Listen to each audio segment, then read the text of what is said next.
Star Report. I'm your host, Star, Tuesday morning, early research edition, okay? The title is not a trending topic, and I'm not asking you a question. I'm making a statement. I'm teaching today, for those of you who, my steez, as we used to say. I'm old, kids. Yes, I'm old. I'm proud of my age. I'm so old, I used to shoot dice with Farrakhan, if you must know. The black woman is the black man's true enemy. True enemy. This might be a black show today. Black man, I want to hear from you. I want you to call in so that I can educate you and hear you out as well. The black man has many enemies, but his true enemy, in my opinion, is the black woman. Many of you are now coming to the table of FBA, Foundational Black Americans. I urge you to delineate from not just other cultures and or groups, but a good amount of these black women. I'm broad stroking in case you don't know. Am I being divisive? Yes. Yes. I'm going to help you with regards to my statement. Again, this is not a question. 23 years ago on the radio, I asked the question. I'm probably the first person to take it there on urban radio when I asked you, is the black woman the black man's true enemy? I have all of my show logs from the Star and Buckwild show, everything in chronological order, so I know what I said when I said it. And in the docu-series, everything will be proven by way of receipts and so on and so forth. The black woman is the black man's true enemy, inspired by a recent situation involving myself and business. Allow me to ramble here. This is not a rant. This is a ramble. Prior to the Christmas holiday, as you know, I was driving up to Martha's Vineyard to spend some quality time with family. That's a small island off the coast of Massachusetts, for those of you who don't know. So I had to make it to Woods Hole to catch the ferry in time. I have been nurturing a startup situation with some young people, and I'm very appreciative when young people reach out to me about different ideas and startup companies. And this particular situation, they were very honest. We don't have a big bag, but we got equity if you are interested. And I said, I'm interested. I'm interested. As I'm driving, I'm taking a couple of, conference calls, and I even did 2 Zoom meetings. I had to pull over and, do the whole Zoom thing on my goddamn phone. We're reviving. me and the white folk, younger white folk, and they were very respectful, calling me Mr. Terrain Star, and even Troy. I love my first name. Call me Troy. After the Zoom meeting, I sent out a professional email thanking everyone. And one of the guys said, hey, I'm going to forward this to so-and-so who's in charge of their sales division. Now, I'm going to be very careful because we're still talking about this particular situation. Please take note that I'm going to try not to use the word bitch. I'm going to try not to. The person in charge of the sales, division, a black girl. Black girl. No response from the email. I said, okay, it's not even Christmas yet. Let me just, continue on my drive. I'm in a great place. I'm in a great space. I'm smoking a fine cigar. Oh, speaking of cigars, I have a brand new cigar sponsor. It's all about the sponsors, kids. We'll get to them a little bit later, okay? 2 of the people from the, as I said, the Zoom got right back to me. Bow, bow, bow, Mr. Terrain. Oh, we're hyped. We're excited. After Christmas, prior to the New Year's Eve, still nothing from the black woman. After New Year's, I then responded to one of the other people and said, hey, I'm psyched. I'm now heading back down into New York. Not that we were going to do a face-to-face thing because people are scattered about, so on and so forth. The black woman, still no response. One of the white guys then sends her an email. He says, I'm going to tap in with so-and-so and see why she hasn't, joined the thread. Who do you think then reaches back to me after the white boy reaches out to her? The black woman. The black woman. Do you know what she said in that email? Oh, I'm sorry, Star. She spelled my name with 2 R's. It's 1 R. I'm sorry, Star. I was busy. I gotta find time to go through my emails. Listen to me, kids. This is 2026. Whenever somebody says, I got to go through my emails, that's the bullshit. Everybody's goddamn emails goes to these mobile devices. Yes, so you get the emails in real time. And if you don't respond in real time, then that should be a sign to you that a person has bad time management skills. Can I get an amen in live chat? Not saying you have to kiss my ass. You don't have to ride my tip, but don't be a hater so out in the open. Oh, I got to go through my emails. 20 some odd years ago, you could say that and you could get away with it. I got to sit down and go through my emails.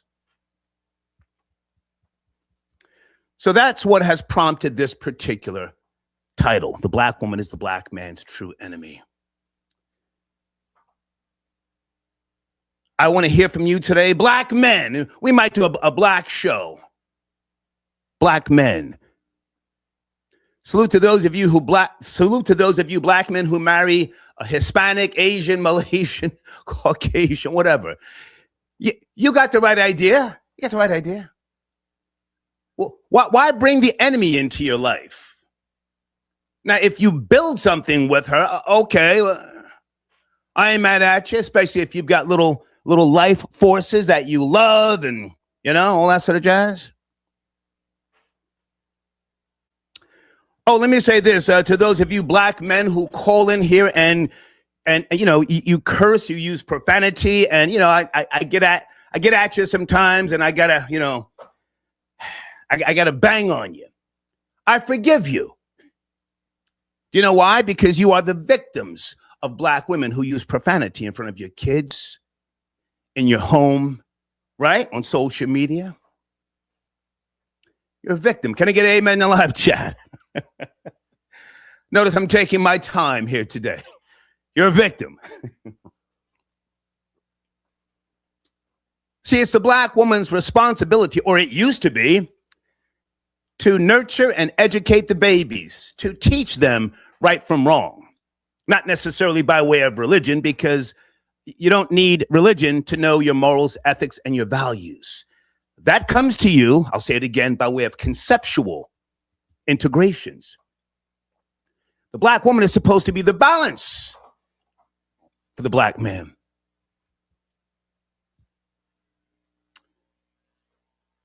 If a woman was born in the 60s, the 70s, or the 80s, she was a different type of black woman. I will say that. She was a different type. But the black women of today, they hate black men. They hate their sons, they hate their brothers, their nephews, their uncles, and they hate their fathers. They hate their fathers. If a black woman born in the 60s, the 70s, or the 80s says she was daddy's little girl, more than likely she's a liar. I say that respectfully. She's a liar. You know why? In the 60s, the 70s, or the 80s, it was a known fact that black men had 2 families. Can I get an amen in the live chat? It was understood. It was accepted. The dominant society hated black men. Hell, we can go back to the 50s and the 40s. Truth be told, the black man was hated, not just because he was, he had swag and he could handle 2 or 3 families, but he was seen and portrayed as a sexual deviant. somewhere around the late 70s, early 80s, black women started to turn their backs on black men. Now, you can say welfare, you can say liberalism, you can say women's rights. All that played a part. All that played a part. And then with the dominance of urban music and or culture, they put the final nail in hating the black man. I've told you before, some of the biggest monumental anthems. Janet Jackson, what have you done for me lately, right? Gwen Guthrie, ain't nothing going on but the rent. And then was it Destiny's Child who made Miss Independent? Was that Destiny's Child or Beyonce? Throw your hands up with me, right?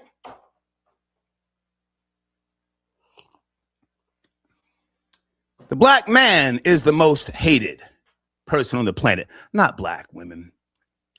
That's cap if you try to say, oh, the black woman's most. No, she's not. You're the most educated, right? You get all sorts of grants, loans, forgiveness programs.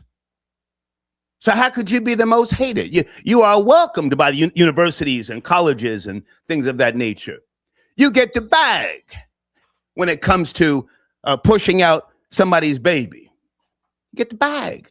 Black men out here scrambling like two eggs on Sunday morning, trying to run from a felony warrants up in New York and New Jersey, running down south, trying to jumpstart his life, frustrated. Again, I am teaching today. I'm not asking you. I'm telling you, the black woman is the black man's true enemy. I will take your calls shortly, but just let me say this.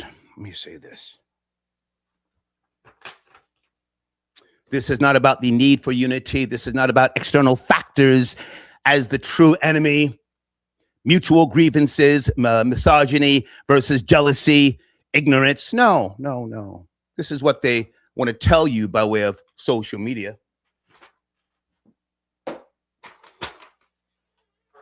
Your enemy, black man, is the black woman.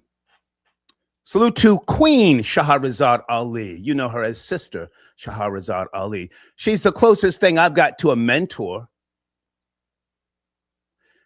She was a paid consultant of mine years ago. I paid her. She used to put together historical newspapers and documentation, and she would mail it to me. So I'm well versed in the history. Don't get it twisted about the black struggle, the black experience. But here now and today, we've got an enemy, an outright enemy. Now, let me finish up on my business up north, because I'm still very interested in that particular opportunity. I'm going to be careful that I don't, dismantle something because of the black woman who, didn't respond in a timely fashion. No, it's the holidays. She was busy. Okay, bottle popping, whatever. But I am telling you here today, the black woman is your true enemy, okay? I got two showrunners here for you today. One, Browns Fire head coach Kevin Stefanski. He's out of there. There seems to be some type of comments by way of ESPN First Take. They're saying that he's going to be back in a head coaching job next year. Well, he became a head coach of the year twice, yes, in 5 years. Any thoughts, any concern with regards to Shedeur Sanders? I watched Shedeur speak about the firing of the head coach, and salute to Shedeur. He's got that same goofy grin.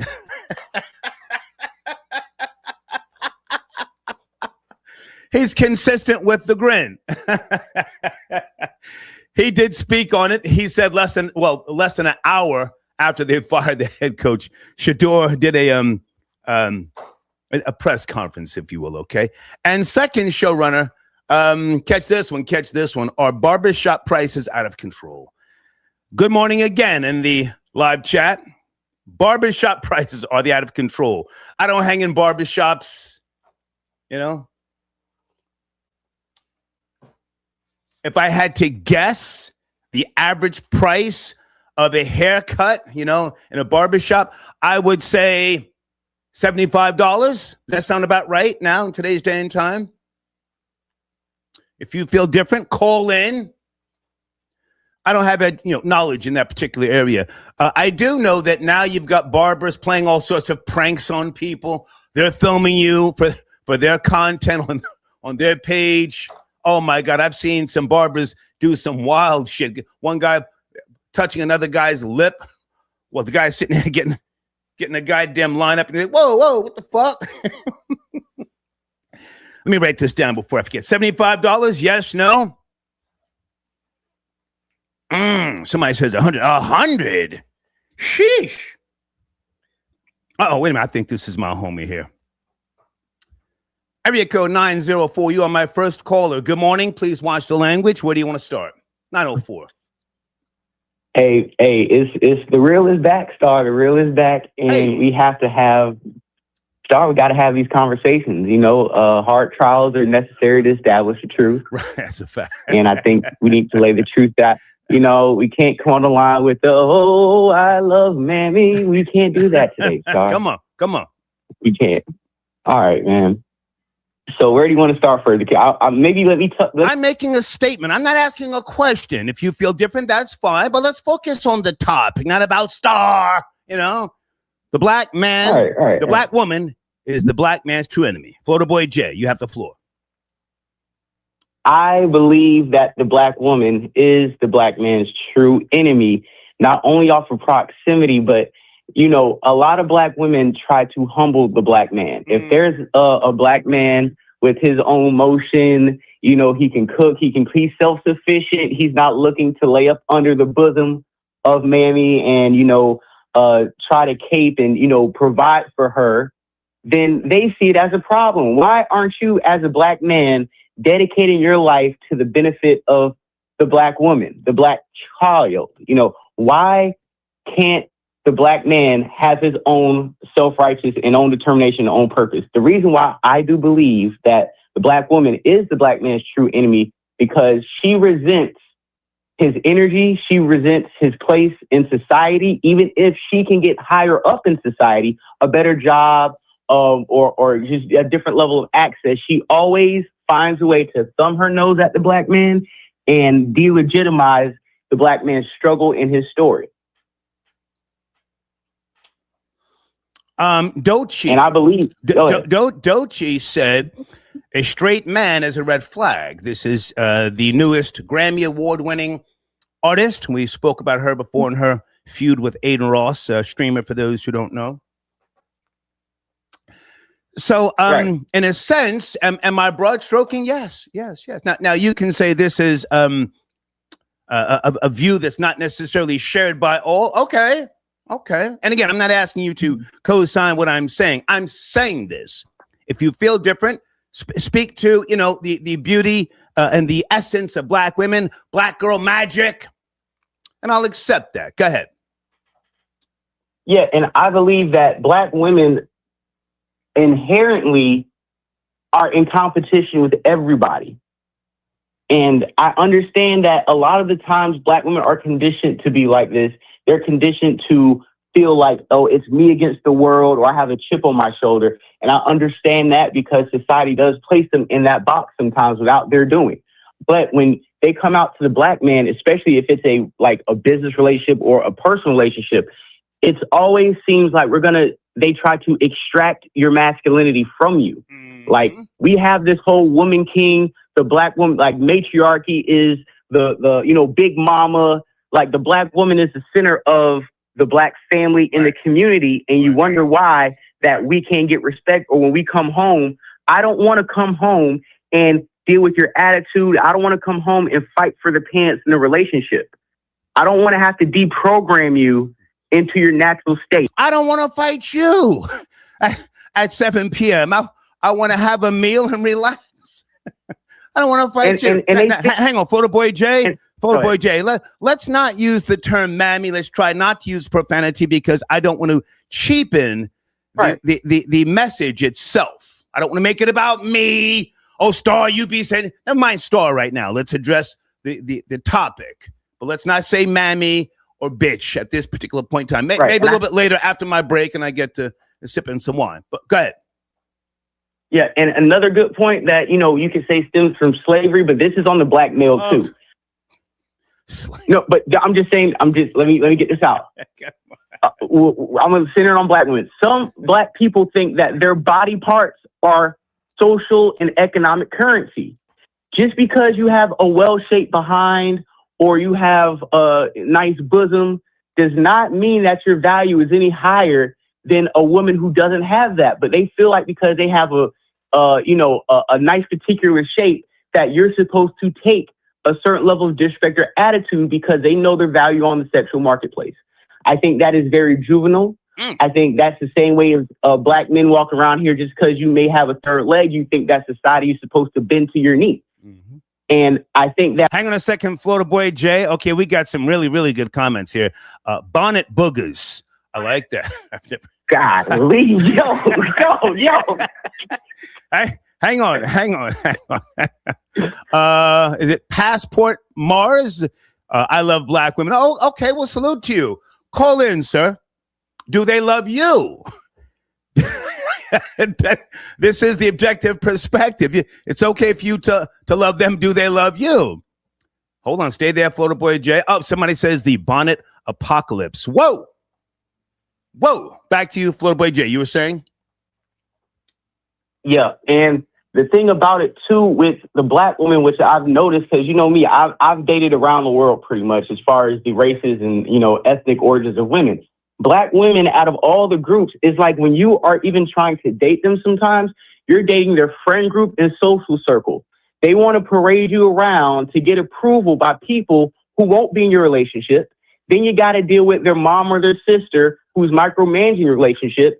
And I don't want to have to be approved by Tom, Dick, and Harry just in order to date you. This isn't a conference call. This is not an audition. Right. Instead of let's just date on a personal level, let's not introduce each other to everybody we know. So by the time we do step out into a relationship and go to mom's house, go to uncle's barbecue, we have such a tight bond that your daddy can't separate us. Your mama can't say nothing to break us apart. They spend more time looking for a social trophy than an actual authentic bond with the person that they're trying to fall in love with. Everything isn't a social media contract for clout. Okay.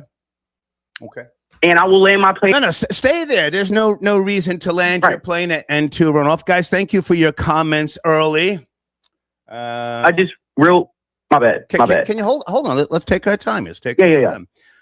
Somebody said they've just unsubscribed. Thank you, but please get your game goofy ass up out of here. I teach on this microphone. I'm not a comedian. There is nothing funny about Star. Star is the hard pill to swallow. Thank you. Goodbye. Get your bum ass up out of here. Sit tight. I'm going to bring in one call, then I'm going to come back to you, Florida Boy J. This person has been on hold for a while. Area code 832. Good morning. Are you there? 832. Man. How you doing? I'm good, sir. How are you? I am doing wonderful. This conversation needs to be happening for the year of 2026. I'm actually busy right now, but I took my time off to get this call because what this conversation you're having, yes, sir, is what at least I'm making a statement, sir. I ain't asking a question. But if you feel different, please. Yeah. And you're stating facts. Okay. You're stating the facts. Yeah. Listen, I love my black woman. Let me put a disclaimer out here. But the slut culture, the Bama of bonnets, if Kamala Harris would have been president, right, this country would have been, oh my God, horrified. Right. If Kamala Harris, let me say this again. Kamala, sir, Kamala. My boys is listening. I know my boys is listening to this. This would have been hell. They tripping on Trump. Listen, let me tell you some stories. Yeah. I've had a friend. Like I've never seen so many black women when you're in public places that stare at you, looking at you mean. Mm-hmm. I've never seen that. I've never seen, and it's not just me. I've heard it from other people. You know, when you go places, you're thinking, okay, is it me? Am I tripping? You know, you start to look at yourself and see if you're wearing something wrong. You're looking good, you're smelling good, but it seems like if you're not a fag or you're not white, they're not going to respect you. I'm just keeping it 100. Oh yeah. If you're not a faggot, or you, sir, you can say nigga all day, but please don't call my show dropping F-bombs. I'm trying to monetize this. My bad. Please, go ahead. My bad. Yeah, if you're not a fun boy, yeah. They're not gonna celebrate you. Right. You know what I'm saying? If you're not a sissy man, they're not gonna celebrate you.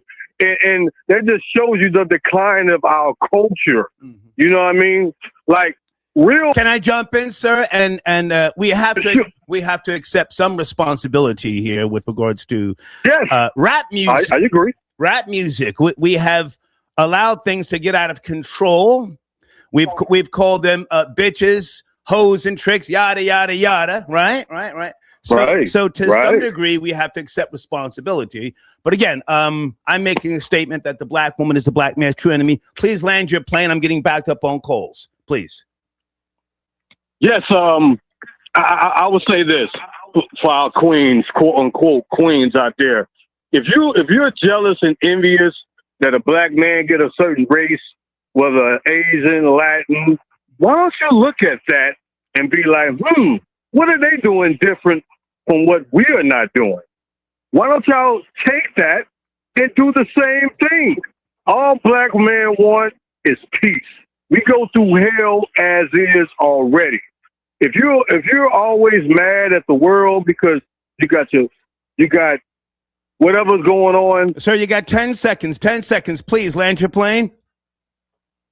Black man, leave the country, get up out of here. We need our own happiness. Okay. Simple as that. Thank you, sir. Thank you, sir. Okay. Florida Boy Jay, sit tight. Stay right there. Okay. Folks, please watch the language. I mean, I understand if you are using profanity and offensive words.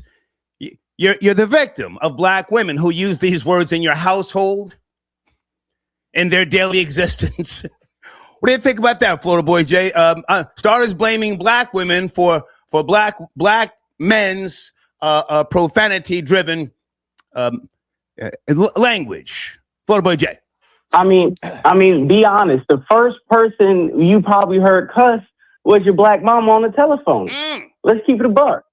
Not me, but go ahead. You heard not me, but go ahead. The first time you heard a combination of vulgar language was right after your mama took you out of church and cussed with her sister about the pastor and the wife. That's another reason why the black man isn't as religious as the black woman, because you bring us in the church, be programmed, and by the time we in the Piccadilly line getting the fried chicken and jello, you done cussed out and talked trash about the pastor, the usher, the first lady, and the flame boy on the drummer kit. Okay, stay there, Florida Boy Jay. Is that my good friend Gene Richmond, aka number 9, tapping in? Hey, good morning. Good morning. How are you, sir? I will say this. I'm doing great. It's always a pleasure to be here on the Star Report. But I will say this. Come on. It's incredible how you have to remind blacks, even in these hours of the morning, not to cuss on a show. It just goes to show that niggas are programmed. Like I always said, niggas are programmed. Come on. But what a great topic that you talked about. Once upon a time, the black woman was identified as a symbol, a matriarch, a positive element in the lives of the black man. Come on. Whether it was here in America with black American people, in the Caribbean and islands like Haiti, Jamaica, Trinidad, where black women were described like the ocean sea and the sand. They were so blissful in nature. Black American photographer and filmmaker Gordon Parks would take pictures. You remember Gordon Parks? Of course would I take do. pictures Of course I do. of Black couples and talk about the level of solidarity and the level of uniformity that the Black couple would have together because the woman was in such a place of divinity. You also had writers like Zora Neale Hurston, who wrote the book Their Eyes Were Watching God. They talked about the blissful essence. One of Harlem's finest writers. Indeed. Talked about the blissful essence of the Black woman and how it brought a sense of peace to the Black man. Yeah. Sadly, those days are now over and gone. Yeah. If you look at social media, you look at viral clips, you see the Black woman has become a savage, has become a thorn in the Black man's spine, where to the point where he has to run away now and find other options, even leave the country.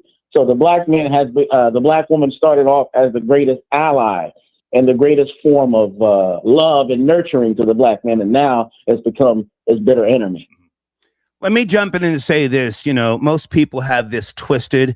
The title of a queen is earned, not inherited or given just because, you know, you have a vagina and two breasts. I had to say that because, you know, before we start this whole Black queen thing. Florida Boy Jay, do you want to sit tight? Do you have to go? We got number 9 on the line, FBJ. Oh, well, salute to number 9. And I have all the time in the world to, analyze and break down this discussion today. Also the Kevin Stefanski topic. So just let me know when you need me to jump in. Okay. David D. Cordova, sit tight. I see a few of you folks in the queue. Pardon me. Sit tight. Guys, we also have a goal this afternoon. If you wouldn't mind supporting the show, okay, because this is not a trending topic. I'm not expecting big views off of this video. Number 9, back to you, sir. You were saying? Yeah, it's a great thing. I'm glad that you have Florida Boy Jay on the line because I was witness to Florida Boy Jay live in person. I was with Florida Boy Jay when he had 2 Black women at his service. And then I saw that this was a Black man who had control. This was a Black man who had power over the Black woman. You see, it's not completely dead in every arena. I watched with my eyes, and I was almost in awe to watch this young Black man control these Black women as they served him publicly, right in front of me. So there is hope for the Black woman. There is hope. Okay. FBJ, sit tight. Number 9, I'm going to let you land your plane. I do appreciate you calling in. I know you're at work. And any thoughts on the showrunner? Do you not care about the Browns firing the head coach? Or my other showrunner question, which we haven't even gotten to yet, are barbershop prices out of control? Number 9. Well, I'll answer both questions, and I'll answer the third and final question. Come on. I could care less about a coach coaching a bunch of niggas throwing a ball around. So that's how I feel about that. A bunch of overpriced niggas making $10 million a year. And second, my question is, barbershop prices are out of control, but then I have to ask the next question.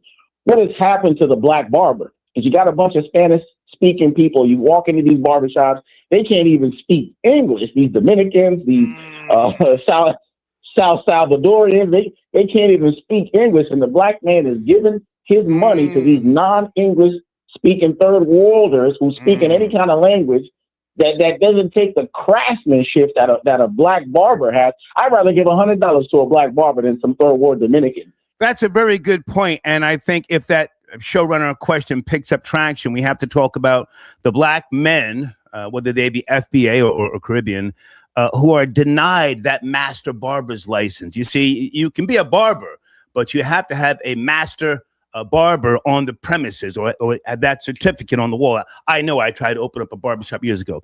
All right, number 9, I got to take the calls, man. Great to talk to you. Salute. Oh, just one more thing about the Black woman thing. There is a solution to it. Black men should consider the solution is white women. That's another solution. And also maybe trans women. Thank you. Thank you. Okay. Photo Boy Jay, sit tight. Guys, we're having a discussion of sorts. I'm making a statement. I'm not asking you. The Black woman is the Black man's true enemy. I'm saying that based upon my personal experiences over the decades I'm a low budget sociologist. You know this. I have no degrees. I'm a high school dropout, but I'm saying this and I want to see where you stand. I thought I saw David D. Cordova tapping in from Today's Religious Talk. David, is that you calling in from Canada? Hey, Hey, sir, I'm on the line. hey, how are you, man? Good to How you hear doing? from you. Good to hear from you. Doing good. Thanks. Happy New Year to everyone. Yeah. Happy New Year. Where do you want to start, David? Just wanted to chime in on the topic. I believe that the black man has to demonize the black woman to justify his love for other race women. Okay. Because I think deep down the black man hates himself. Okay. So I think it's the problem of it's self-hatred because he wants to produce a version of himself that's different to him. He's trying to dilute his race because it's impossible like for a black man to truly love themselves despite cultural relevance. Even though they prop up black men in sports and media, it's still, I think there's a low self-esteem complex that a lot of black men suffer from. Okay. And I think that's what gives them the motivations and the desire to pursue other race women, because it's almost like when they have a child, it's like, oh, this child's lighter or looks different to me, because the goal is to the dissolution of the genetics. He's trying to genetically change or modify himself. So when he looks at his child, he sees a better version. Okay. So and you gotta, they can't just, so that's where the hatred comes to say, well, the black woman's this, the black woman's that, because you got to build a case, right? You got to build a case if you're going to step out. Very good point. Can I ask you, David, what is the source of your premise? What is the source of your premise saying that the black man has low self-esteem? I'm not coming at you directly, but you're not married, you're not a father. Nope. What is the premise of your source? I think just growing up in the culture and seeing things like the black woman was the first to enter the corporate culture. So what black men didn't achieve a level of success in the corporate world, in the workspace. So automatically, yes, the black woman did look down upon the black man for his lack of success and lack of achievement. But at the same time, something else was happening. Black people were controlling the culture. So they became culturally relevant, but they didn't become relevant in the corporate space. Good point. And this is where the conflict, because the white people, the white man controls the corporate world. The white man controls corporate. When you see a man in a suit, that's why when you see a black man in a suit, it's like, oh, wow, where does he work or what does he do? Right? If you're a black man in a suit, they think you're a limo driver. Right. I can't count how many times I'd be wearing my suit and they thought I was the concierge. I'm like, damn. Or I go into Starbucks, I'm wearing a suit, and instead of serving my coffee, they say, what do you do? What job where do you work? And it's like, what do you care? Just serve me my coffee. Stay there, David. You bring up some very good points. Florida Boy Jay, do you want to respond? Yeah, let me jump in. Come on. Yeah, absolutely. First of all, if you guys remember, they used to have black men in suits marching down the street and doing content a few years ago, right? Star, I don't know if you remember that, David. I don't know if you remember that. Of course. But, it was a bunch of, right. And the only people who were arguing, shouting, and discrediting this whole movement were black women. It wasn't white men saying, why these niggas in monkey suits? It wasn't other races. It was the black woman in particular who had a problem with men walking around, black men walking around in suits, looking professional and putting out positive content, number one. Number two, it's not about men or black men being self-conscious or them can't attaining anything. Just like number 9 said, people have seen me in real life with some bad black women doing anything I ask them to because I know how to move around women. But when you are somebody who can get with the Asian woman, the Hispanic woman, the white woman, the black woman, and you come back home to the black woman and they are the hardest to deal with, you do have a natural level of resentment towards your own kind when your own kind is treating you worse than somebody outside of your race. And that is a fact that a lot of black men have dealt with. And that's another reason why after black men date outside their race and come back to the black woman, their level of tolerance shrinks exponentially. Okay. David, stay with me, guys. I have Florida Boy Jay on the line. David D. Cordova from Today's Religious Talk. David, are you saying that the black man does not deserve to be happy, that he should stay in relationships and fight with black women? What are you saying, David? I think the black man suffers from a low self-esteem complex, and psychologically he's been broken. Okay. And despite despite the sports, we revere black men as gods in sports, you know, professional athletes. We revere black men as musicians. They can sing, they can dance.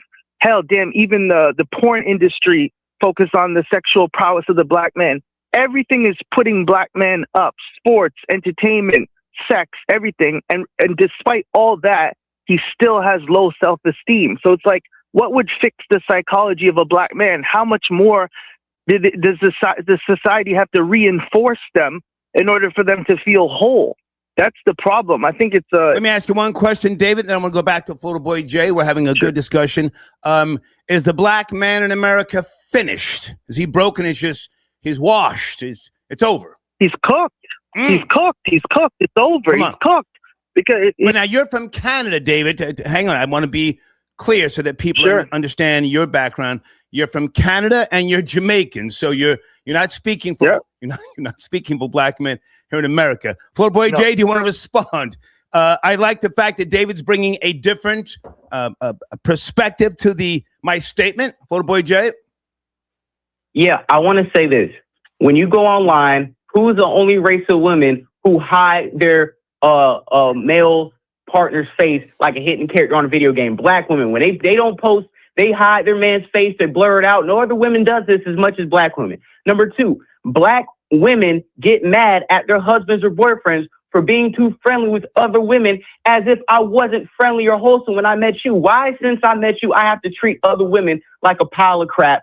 And some think that black men who marry angry and pretentious black women are secretly homos, and they want to be emasculated by a woman who wants to be dominant and wants to dominate them at this point. Because why do you need to fight over your own masculinity in your home? And anybody who's telling the black man to put his head down, put his tail between his legs, and go home and submit to the black woman is a trap. And I just can't agree with that type of rhetoric. Okay. David, can I ask you to land your plane? I like the fact that you bring a different perspective to the table. And when's the next time you're posting content on your platform, Today's Religious Talk? Well, I'm starting to go live now. I'm switching up the whole regime for the new year. So on Friday nights, I'm just doing live streams. So I'm servicing the callers. I'm taking calls and just talking to my subscribers. It's just more going live and answering questions. Okay. But but to land my plane, I just think that the black woman also suffers from an insecurity complex, and a lot of these black women never had fathers, so they don't know how to treat. Well, now hang on a second, David. You just said the black man was finished. Now you're saying the black woman suffers as well. Yeah. Big time. Worse. She's been. No other woman has been psychologically oriented to believe that they're ugly. Like black women believe that they're ugly, and all these other women. We always say they get lip injections, they get butt implants, they're tanning, they're braiding, they're even weaving their hair, and they got straight hair. Despite all that, they're trying to assimilate the physical attributes and characters of a black female aesthetic. Black women still feel ugly. So the problem is both the black woman and the black man are cooked. They're cooked. They're finished because they have. David, stop right there. I can't let you just say that and go off the line. Guys, sit tight in the phone queue. And if you're in the phone queue, we ask that you make a small donation, Cash App, PayPal, what have you. This is not a trending topic. And guys, I need you to hit the like button. This is not going to pop up in the algorithms unless you support it. All right, David, now with all due respect, you are, is it fair to say you are an incel? You're in Canada, you have Jamaican descent. Are you currently dating? I remember you said that you're not really out there like that. Do you date, or do you have an extracurricular activity, respectfully? No, I definitely date. I see women. I date women. I just can't keep one. That's my issue, but that's a whole other topic. I'll deal with that on my show. But might they be prostitutes? So let's have that real conversation. Oh man, I stay away from them. That's not what I'm trying to do. You know. Okay. I always said that's a rich man's sport. Hold on. Just one more question. I hear Florida Boy Jay wants to ask you something.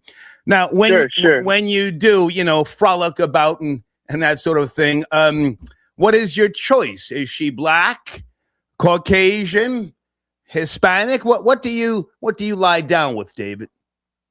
Well, historically, I've only dated in serious relationships. I've only been with black women of color. I have dated because I live in a multicultural society as well. So up here, there's everything, right? So I definitely date other race women. So okay, but you're not dating now. Have you been broken by a black woman? No. Why are you not with? Why are you not?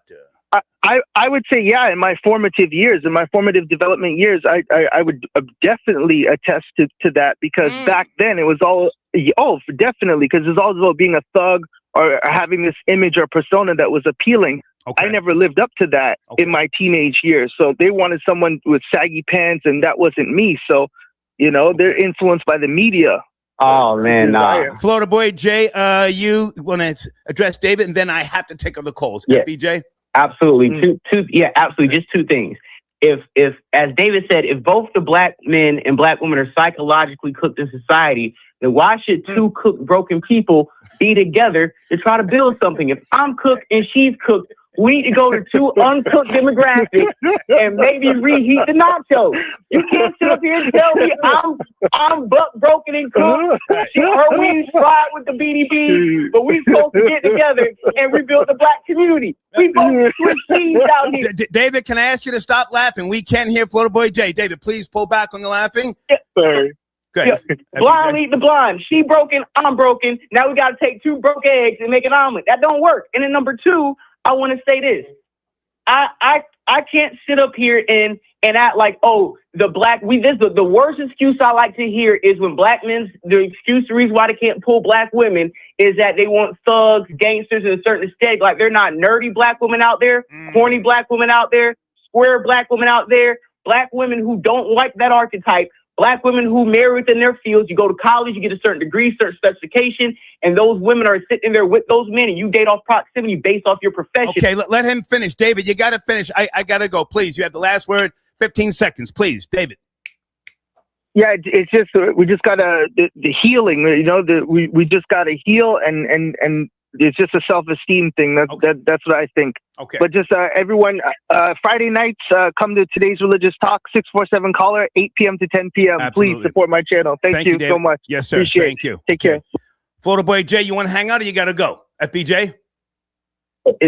Sorry, I need to hang on. We need to break this down, man. Okay. We need to go deep. Pause. Stay there. Stay. Yeah, pause. Please, Tyreek, thank you for becoming a member to the show. Folks, I'm doing more content for members only. If you have not heard me in my video tab section, I was posting videos during my trip to Martha's Vineyard for Christmas, and then back into New York City. I'll be back in New York first week of February. They're going to have my apartment ready. So yes, we urge you to become a member. Thank you so much. Someone has been on hold here. Let me bring him on. Area code 267. Thank you for your patience. You sent an email, 267? No, this is Joe from Philly. I didn't send the email, sir. Okay. Well, go ahead, Joe. We have you on the line. Please watch the language. Please, go ahead. Oh, I will actually make it pretty fast. I disagree with Florida Boy Jay. Okay. I straight up believe that black women do not really love and like black men. They like niggas. That's exactly how I feel about it. I'm a listen. No. I'm a man. You spitting facts. Come on. I've been in the military. I have a great job. Thank you for your service. Here doing my thing. Excuse me? Thank you for your service. Thank you. Oh, thank you, sir. Thank you, sir. I absolutely loved my time. But yeah, man, I'm out here doing what needs to be done and everything. And black women, when they get with a real man, I'm talking about a man, they don't know what to do with us. They don't want them. They don't know what to do with us. They don't want them. I see sisters out here with 6 baby fathers. Ain't none of them in their life and get mad at me because I won't take them on vacation. Right. I've had that situation. You got all these baby daddies. Call them. Yeah. Listen, I look. This is what I see all the time, and I know what I'm gonna say right here is an unpopular opinion. I work in a sector where if you go in my office, you'll see a lot of beautiful single black women in there with children, and the men ain't nowhere to be found. Like they opening their legs to any and everybody, and this is common. This is common. I see it all the time. Ain't married, ain't thinking about being married. Mad at the world, lips stuck out, and everything. Now, it was always a problem for me because I ain't going over there looking for, the great ones. I don't do that. Puerto Rican sister, come on, send them out. Well, I'm cool. Yeah, they got a little attitude. Salute to Puerto Rican mommies, huh? Listen, they're like a Timex watch. I hate to say this. They take a licking and they keep on ticking. That's right. That's right. And I got something for them. Forgive me for saying that. They take a licking and they keep on ticking. They're not running down to goddamn police. Black women run to the police. They try and destroy you. Sir, can you land your plane? I'm getting backed up on calls. Come on. Sheesh. You listen, man. Let me tell you something. That's the absolute truth, man. These black women, they'll call the police on you, all kind of stuff. Let me say this, man. And then if I gotta land my plane, I will. All my problems, all my deepest hurts in this world have come from my own people, bro. Yeah. From my own people. Okay. And I'm gonna tell you something, man. I consider myself a servant to my community. I love my community. But black women do not know what to do with real men. Okay. And the last thing I gotta say, and I shouldn't have ever have said this to a woman, because I loved her, bro. But I had to tell her, you are absolutely perfect for a real nigga. Oh my God. You're for a real nigga, but you're not perfect for a real man. You gassed her up too much, sir. You gassed her up too much. Hey, it must be me, sir. I can take it. I'm a grown man. It must be me. Okay. Got to take other calls, sir. Thank you. Thank you so much. Thank you. Okay. Everybody sit tight. We got the phone calls lit. Folks, are you hitting the Cash App? Are you supporting the goal at the top of the live chat? I'm just making a small request. This topic is not trending. I'm not expecting big views. But we do need your support in order to do these types of topics. Hold on a second. Skylar Saunders, check your email. Florida Boy J, you still there? Yeah. I just sent your email, by the way. Okay, hang on a second. Somebody sent me a 516, I think it is. Is this Heather, 516? Yes. Can you hear me? Yes, Heather, can you hold on 1 second? I'm going to come right back to you. Just sit tight. Hold on, stay right there. Guys, my show producer, Deeds, sent me a text message. She said, don't forget Destiny's Child monumental hit, Bills. Bills, Bills.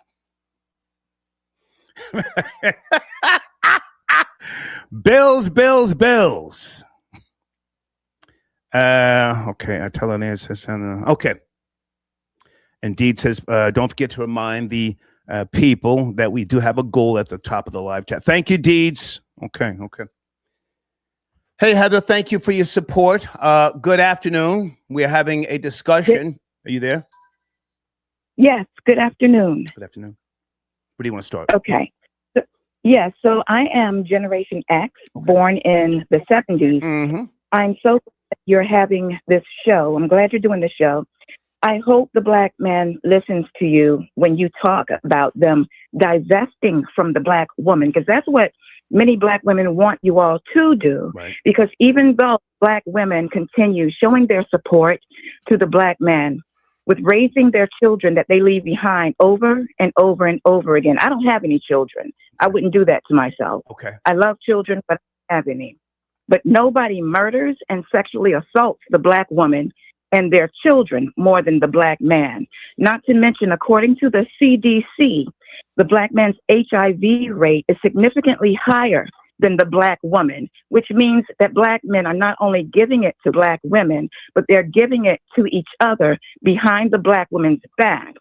And this part may be superficial, but let me just say that no matter how physically unattractive the Black man can be sometimes, there's always a Black woman telling the Black man, "You're a beautiful Black man." No matter how you're wearing your hair can be sticking up on the top of your head like a tree. There's always a Black woman supporting the Black man. And since you brought up, Come on. I guess, Shador Sanders, the NFL and the NBA, they're full of Black men who have to get up and thank their mothers, their Black mothers, for supporting them through their college careers, through their NBA careers, because the Black father bounced out of their lives. You know, I really want these ugly ass niggas to divest from the Black woman. Oh my God. Let her speak. Let her speak. Come on, Heather. You're cooking, and I want different opinions. Come on, you're cooking. It's time to separate. And I do know what Black men love to do is to provoke Black women into getting on the defense so that they can then point the finger and say, "See, this is why we don't date Black women." I really don't think Black women care anymore. Many of us care anymore who you all date. I think that's what fuels you. Can I jump in? And Florida Boy J, I'm coming to you shortly. Okay. I can appreciate everything you're saying. You were born in 1970. You say Generation X. 74. 74. Okay. A different time.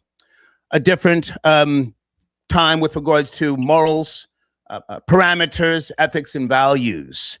Is it fair to say, with everything that you've just pointed out, and I'm not going to, try and push back, I want you to have your say, that somewhere there was a breakdown, somewhere the Black mother failed the Black children because the mother, no matter whether the father is there or not, she is the primary nurturer of that child, and she makes the decision whether to keep on pushing out those babies or not. Is that fair to say?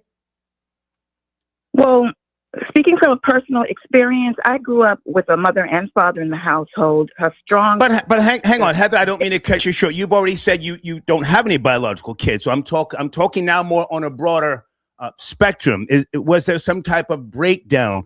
What happened? Because now you got these check babies, and only a Black woman decides whether she's gonna push out a baby or not. I'm not going after you personally, but.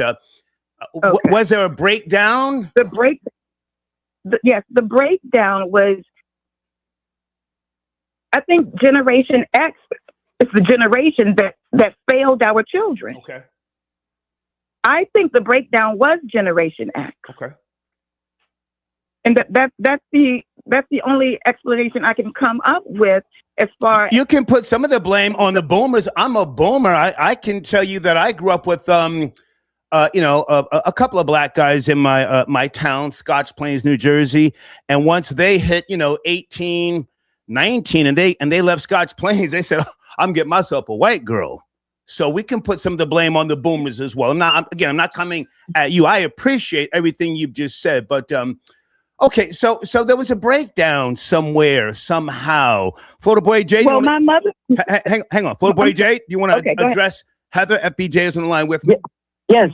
A salute to Heather. I want to know more about how Generation X was kind of like the people who dropped the ball. I want her to expound on that a little bit more, because I kind of agree, but I would like for somebody of that generation to speak on it before I speak on it. Well, no. Florida Boy J, she's already laid out her premise. If you can speak to what she said, so then we'll let her land her plane. Yeah. Come on.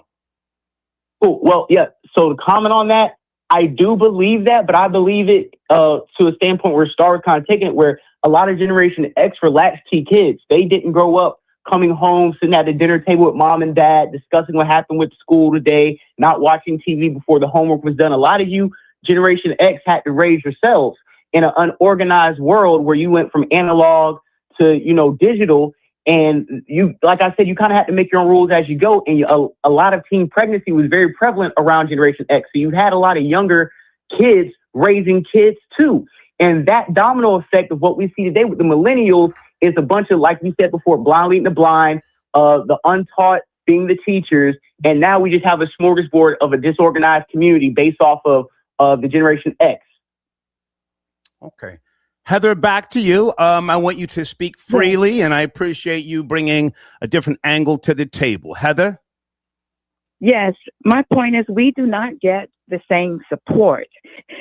Black women face an epidemic where Black people don't even like Black women. Black women are on your phone lines, probably lining up right now to criticize me for what I'm saying against the Black man. I don't know. I don't understand how you all could possibly think the Black woman is the enemy of the Black man when Black women rip my head off for the things that I'm saying about you.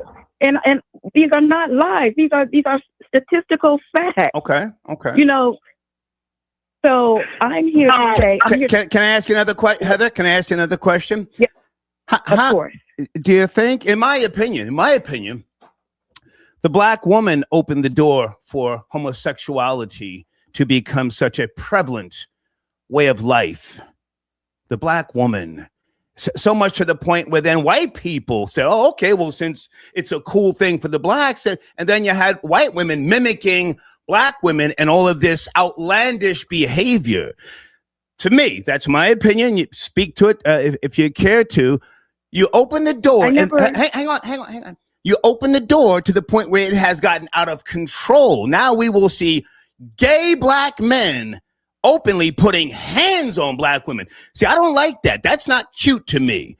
We can see videos beating on Black women, and if you say something, oh, you're transphobic. How did that become such an acceptable lifestyle in the Black community? I'm saying Black women opened that door. Go ahead.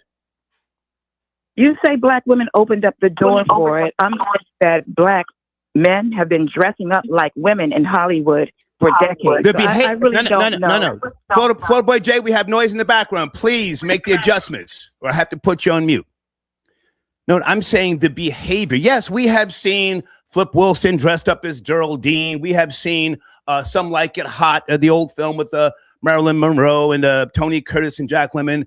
We've seen them dress up for purposes of comedy, but I'm saying Black women open up that door to the behavior that has become so acceptable and prevalent. But go ahead and take your time. Let you play. I just gave you examples. Well, I would like to. I just gave examples. Okay. Well, I guess we'll have to agree to disagree. Okay. I'm enjoying your show. I like the topic. Thank you, Heather. And I really do hope that Black men listen to you because I really want them out of our lives. I don't think you're good for us. Thank you. Thank you so much. Okay. Folks, this show is not an echo chamber. I want you guys to speak and speak freely. Florida Boy Jay, I'm getting backed up on calls, man. And I got Skylar Saunders getting ready to come on the screen. FBJ, can you land your plane, sir? Where are you?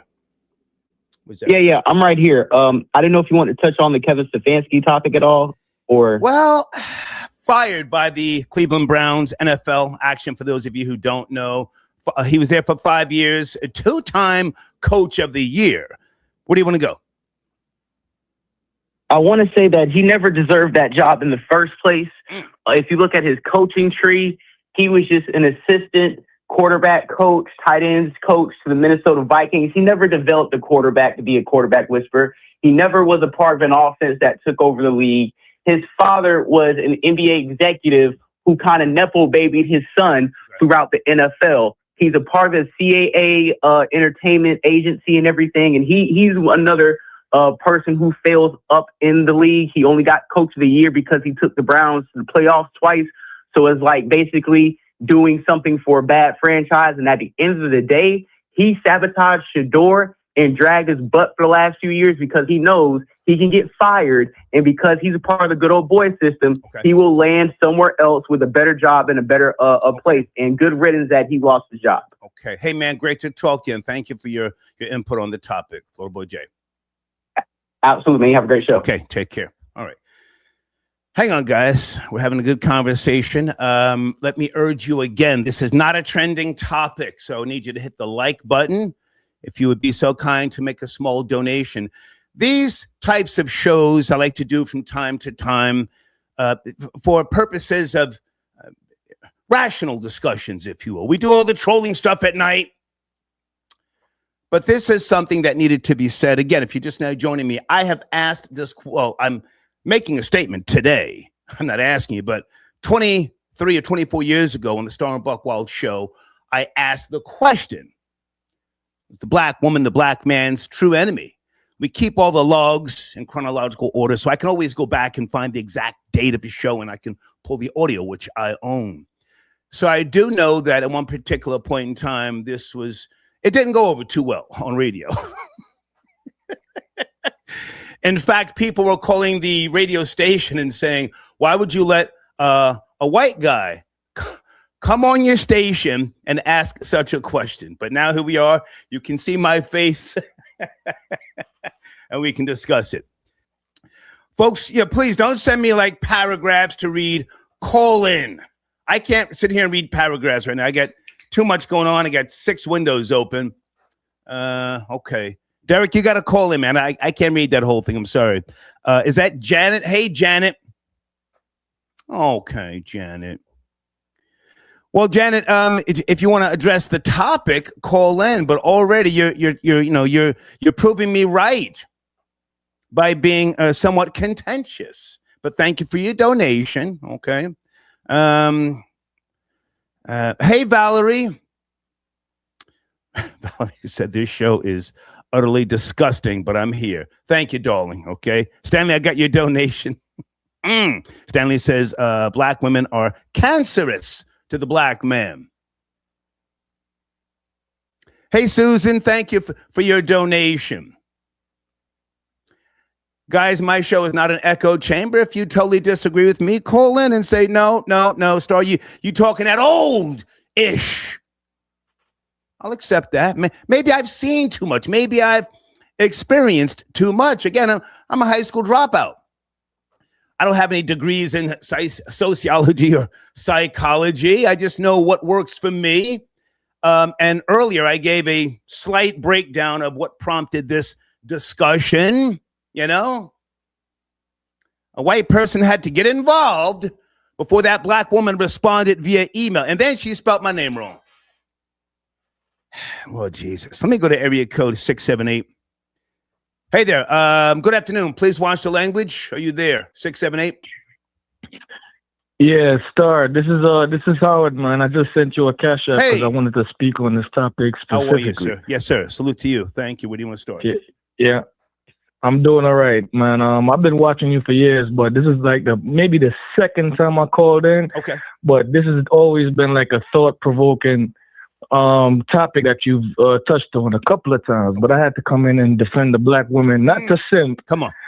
But to say that I think Chris Rock said it best when he said, for lack of a better term, you got black people. Richard Pryor said that, sir, long before Chris Rock. Richard Pryor said that. Niggers. I didn't know that. Niggers and black people. That's Richard Pryor. But go ahead. I didn't know that. You just taught me something. I'm old. But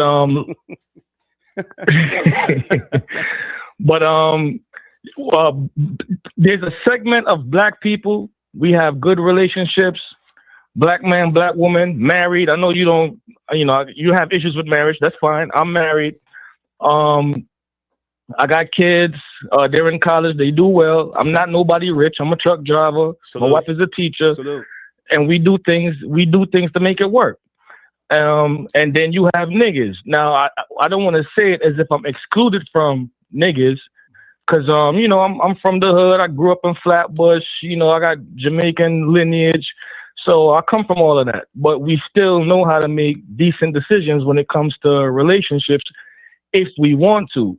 But when we talk about like niggas, for some reason, everything that's negative, derogatory, or whatever the case may be, it seems to be emphasized more, especially on the internet. Comments, blogs, people making money from relationship advice and whatever else comes with that. And then, so what you usually see now is for the younger generation, I'm Gen X. Okay. I'm born 1980. what you see is a lot of the younger people are more leaning towards this whole narrative that, oh, the black man is this, the black woman is that, and then is hardly any middle ground. And unfortunately, you know, it's good entertainment, you know, and you do a good job with that to have these discussions online, but we're not gonna get to a middle ground unless we have like real life examples, if you understand what I'm saying. Can I jump in right there, sir? Can I jump in right there? Yes, sir. I teach on this microphone, and I tell you my age for a reason, born in 1964, not just by way of life experiences, but by way of data and research. You see, long before I ever got on the radio, I did marketing and research and promotion for WEA, Warner Electra Atlantic, in case you never heard me say this. For 3 years of my life in the 80s, I used to do call-out research from Maine down to Florida, calling billboard reporting stores, mom and pop stores, warehouses, one-stops, and so on and so forth with regards to audience reaction. I was there when SoundScan came into play. So I am a man of data and research. I'm not just sitting here just talking about my own personal experiences. I can tell you that in the 50s, 60s, and 70s, up until the 80s, up until the birth of rap music, black families primarily listened to the same artist and or groups. The entire family listened to Wilson Pickett, Lee Morgan, the Motown sound, Earth, Wind, and Fire, Slave, Cameo, and a host of others, Frida Payne and James Brown, of course. And the focus was the black woman, raising her up. She's a queen, so on and so forth. Black love, black unity. Say it loud. Don't laugh, sir. Sir, this is not, sir, stop laughing. Stop laughing. It's true. Stop laughing. We're having a serious conversation. Please stop laughing. Say it loud. I'm black and I'm proud to be young, gifted, and black. So you had black people who listened to the radio. When rap music came around, sir, we lost ourselves. So that's data for you, sir. Go ahead. So are you saying that are you saying that the divide started with rap music? That's when a big part of it, sir. Yes. Babies having babies, the babies leading the babies. Yes. Now I'm not just putting it on that, but we're talking about where we are now. And again, I'm an older man, so I'm not just sitting here just shooting from the hip. I'm telling you. Would you throw the crack era in that? Well, sir, I mean, would you throw the decimation of every era has its drugs, sir. The country on that, sir. Every era has its drugs. The truth be told, the heroin epidemic in the 70s was much more damaging to black communities than crack. But can you speak to what you want to say? Land your plane. Go ahead. Yeah, landing my plane, I will say that there is examples. There is good examples there. Unfortunately, it's not permeated throughout media, especially not through social media. You would have to have these examples in person. Unfortunately, you might have to actually seek out these examples because it's not going to, be given to you on some sort of platter to where you could just sit down in the house and it's just shown to you. Okay. So until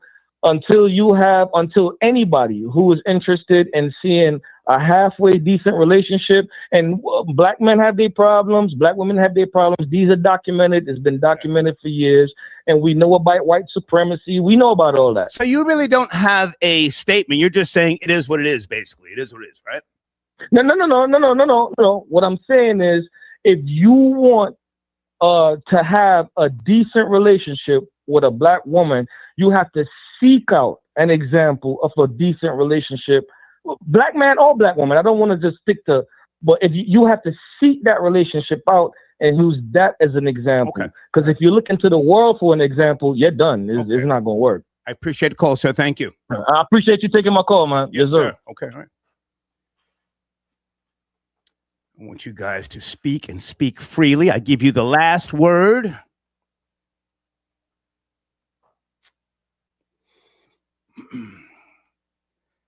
some people try to use excuses rather than addressing the statement at the top of the show. Please take notice to that. Oh, the black men do this. All that deflecting and projecting. Speak to what I'm saying. I'm saying the black woman is the black man's true enemy. True enemy. Do you know the old saying, keep your friends close and your enemies even closer? You could be waking up to the enemy. I've had conversations about interracial relationships. I don't just talk about black women, but you don't listen when I talk about Caucasian women. You don't have too much to say. Those shows don't get no traction. Sit tight on the phones. Sean, I see you in the queue, so I'm not sure if we spoke yet. Sean, sit tight. I'm coming to you next. I know you've been on hold for a while. Sit tight. If I ask you a question right now, let me see how many reactions I get. Are Italian Americans lazy? Are Italian Americans lazy? I just said it twice. No, I'm half Italian, Neapolitan, not Sicilian. I can give you an example of Italian Americans being lazy. Would you chime in, or you scared? Some of you just scared when it comes to, placing blame on other cultures. You're scared. Sean, you're there, sir. Good afternoon. Thank you for your patience. Please watch the language. Sean. How you doing? How you doing, Star? Sir. How about yourself? I would say Italians would be lazy if I lived in proximity of Italians. With that, your phone sounds a little muffled, sir. Can you make the adjustments? Yeah, give me a sec. Sorry about that, sir. Go ahead. Hello? Hello? Yes, can you hear me now, sir? There you go. Much better. Sean, you were saying. Go ahead, sir. Yes, I would say Italians are lazy if I was around the proximity of Italians, but I'm not. Okay. So I can't make that statement. Well, hang on, sir. You got white folk that make comments about black people, yet they don't live around black people. They make comments about everybody. That's just who they are. When you're in a position of power, you're going to make those comments. So I'm asking you, are Italian Americans lazy? Don't, with all due respect, don't be scared to speak to it. Don't be scared. Come on, man. To be honest with you, I can't answer that question. I didn't live in proximity of them. I don't really have any interactions with Italians. You don't so have. I wouldn't be able to tell you that. Much. Well, let me say yes, they are lazy. But go ahead. I'll come back to it. Go ahead. Speaking on a topic, I think everybody has some valid points. Mm-hmm. The lady I totally disagree with. It just seemed like she might have had a bad experience where, maybe her fault. Sir, can I ask you not to speak to other callers? I want to hear from you. What are your thoughts on my statement? I'm saying the black woman is the black man's true enemy. What do you say, sir? What do you say? I think the black man is everybody's enemy. Not just the black woman. I think it's everybody. And we're getting lined up no matter where you go, because you can go get a white girl and get lined up too. I've been lined up by a white girl. I've been lined up by a sister. You said the black man is the enemy? The question, the statement refers to the black woman. You're confusing me. I'm sorry. Yeah. What I'm saying to you is that I can't say that just the black women are the enemy to the black men. I think all other groups are enemies to black men too, because we all get lined up. When you have no power, they're looking at you and trying to have some type of power over you. They're going to line you up. Okay. That's just what it is. They don't look at black men as having power, so that's why people are able to do what they want. Okay. The power's been taken from the black man out the household. So this is what you get when you take the power of the black man out the household. Just like you said, I would say the baby boomers, it started to happen somewhere around that time, going towards the end of the baby boomers into Generation X. But I always say to my son, and I say to myself, the only woman that's going to love me better than any woman that I deal with is my mother. Okay. Not a black woman, but my mother. My mother's a black woman, but I know that anything outside of my mother, I'm getting lined up on food. Stay with me because you've been on hold for a while, and I thank you for your donation. Yes. Your black mama will lose it and risk it all. She'll put the house up to the bondsman. You won't go to court, and she'll lose the goddamn house, and she'll still love you, right? Yes, but she won't do. Salute to your black mama. But now hold on. But now you said you have very little interaction with Italians, aka niggas with straight hair, dirty dagos. Yes. Very little. I lived in Revere for a short time, and that's Italian. I had very little interactions with them. Mm-hmm. Okay. So with regards to Italian women, Polish, Ashkenazi, how do you know that they won't treat you better than a black woman? I'm saying again, the black woman is your enemy. Well, I'll let you. I can give you a short story. Can you make it real short? Can you make it real short? Real short. I had a Greek girl who treated me better than any girl that I had. Okay. But I decided to go with a girl that was a part of my lineage, and I got screwed. But at the end of the day, would I make that choice over again? No, I would still go. And it sounds kind of crazy because I didn't want to interracial mix with my blood to have a biracial baby. So I went with my sister, and she gave me help. But that's a decision I made. Okay. That's a decision I made. But I was treated better with the Greek girl. Are you happy now? You happy now? I'm okay. I'm happy because I got my peace. I don't have to deal with the disrespect. Okay. I'm okay. But I'm still, like you said, I still have hope that there are good sisters around with a good mindset. Now, when we talk about that, we also got to be mindful that there's Black American sisters and then there's Caribbeans and Africans. When you talk about them courting black men and them courting white people, they're totally different. They're a whole different species. They go after their white zaddy all the time. Most black women in America are loyal to black men when you talk about dating. I'm not talking about how being treated, but they tend to stay within the race. But when you talk about the Africans and the Caribbean, they go with their white zaddy. Okay. I appreciate the call, man. Thank you for your donation. Salute. You take care. Yes, sir. Okay. Folks, I'm trying to get your comments on the screen. If you have made a donation, thank you so much. As you know, I don't wear my contacts, so always first class media, black coffee, no sugar, no cream. It's the only choice for me. Do we have differences? Yes. Who doesn't? Are they the enemy? No. Okay. Thank you for chiming in. Didn't somebody say I have issues with being married? I don't have issues. I'm married right now. I have two silicone companions. I'm happy as fuck. I'm 61. I don't have no ailments like a lot of guys who I know my age. If you need a companion, go to www.dollpimp.com. I'm not trolling. I'm not joking. That's one of my sponsors. I have Asia and Emily right here. You've seen them before. I know guys that have cataracts, glaucoma, high blood pressure, scurvy, gout. Did I say cholesterol? I know guys that are married that have all sorts of goddamn issues. Be happy like Star. Go to www.dollpimp.com. All right. Okay, FBJ just sent me a link. Thank you so much, FBJ. Let's go back to some of the callers, guys, and thank you for watching The Language. These types of shows are crucial in the afternoons, and I need you to watch The Language.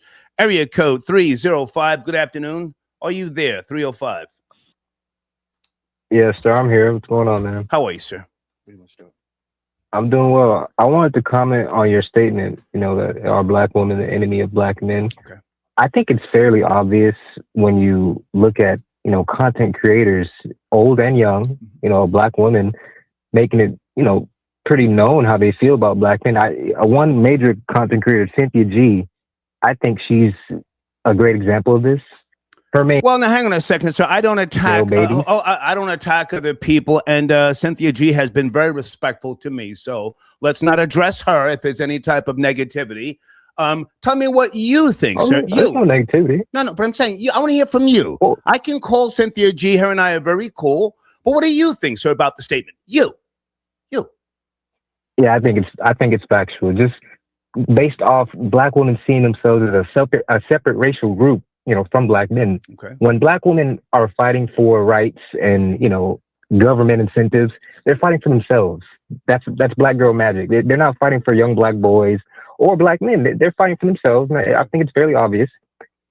And when you look at grants and things like that, when those things get dispersed, black women want to be the main ones, overseeing the funds. They don't want black men in charge dispersing any funds out to the community. They want it to be, separate. They want everything for themselves, basically. That's just my opinion from what I've seen. Stay with me, and we're having stay with me. We're having a rational discussion. We have to put some of that blame on black men because they don't learn how to pay bills, how to learn about credit and the credit agencies. So you allow the woman to take care of that particular area, and then you become somewhat of a child to her. Is that fair to say? I mean, I think that's only a select group of black men. Okay, but now hang on a second, sir. No, not hang on. Do you wash your clothes? You? Yes, I wash my own clothes. I pay my own bills. That's. What temperature do you wash your coloreds with? Hang on, take your time. What temperature do you wash your coloreds, and what temperature do you use to wash your whites? Cold. Ice cold for everything. I mean, I'm not a big housemaker, Star, so I'm not really. Well, sir, you just said you wash your clothes. What temperature? Right. What temperature water do you use Cold. to wash your white clothes? Cold for everything, Star. You're a liar, sir. You're a liar. You're a liar, and you're not qualified to speak on this. You're a liar, man. I'm not hanging up on you. I'm lying about washing my clothes? Sir. You can look in that live chat right now. Everybody will tell you when I was in middle school, my mother took me downstairs into the basement and she showed me one time, because she was always in college. She showed me how to separate the colors from the whites and what temperature to use for each one. And then she said that don't bother me again. I got to study for my finals. You don't use cold for white clothes, sir. But go ahead, land your plane. Okay, that's fine. My main point is it shouldn't be blackness is not held between a black woman's legs. You can go and marry a woman from any race and still have a black family. The idea that, all these other callers are saying, oh, you can't be happy until a black woman's happy. That's nonsense. Okay. Your happiness is outside of a black woman. You can be happy regardless. I appreciate it. And the community doesn't run through black women either. That's just false. Okay. I appreciate the call, sir. Thank you. Yeah. www.dollpimp.com. Get yourself a companion. I don't hear no back talk.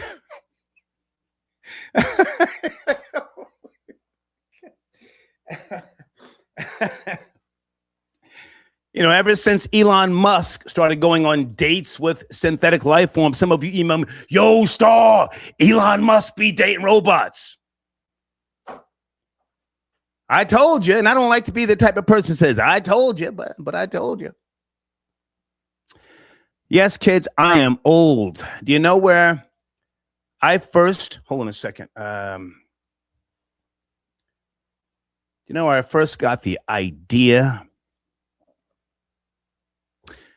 There's my PayPal information on the screen. Shaheem asked for PayPal. It's right there, Shaheem. Thank you so much for your support.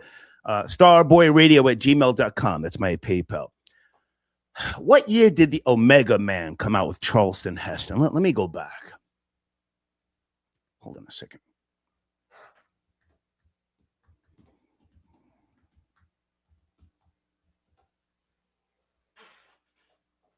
(1971). What a great film. I saw that in the theaters. Based on the 1954 novel, I Am Legend. You guys probably know the Will Smith film, I Am Legend. Okay, well, the Omega Man, which came out in 1971, was the first adaptation of that book.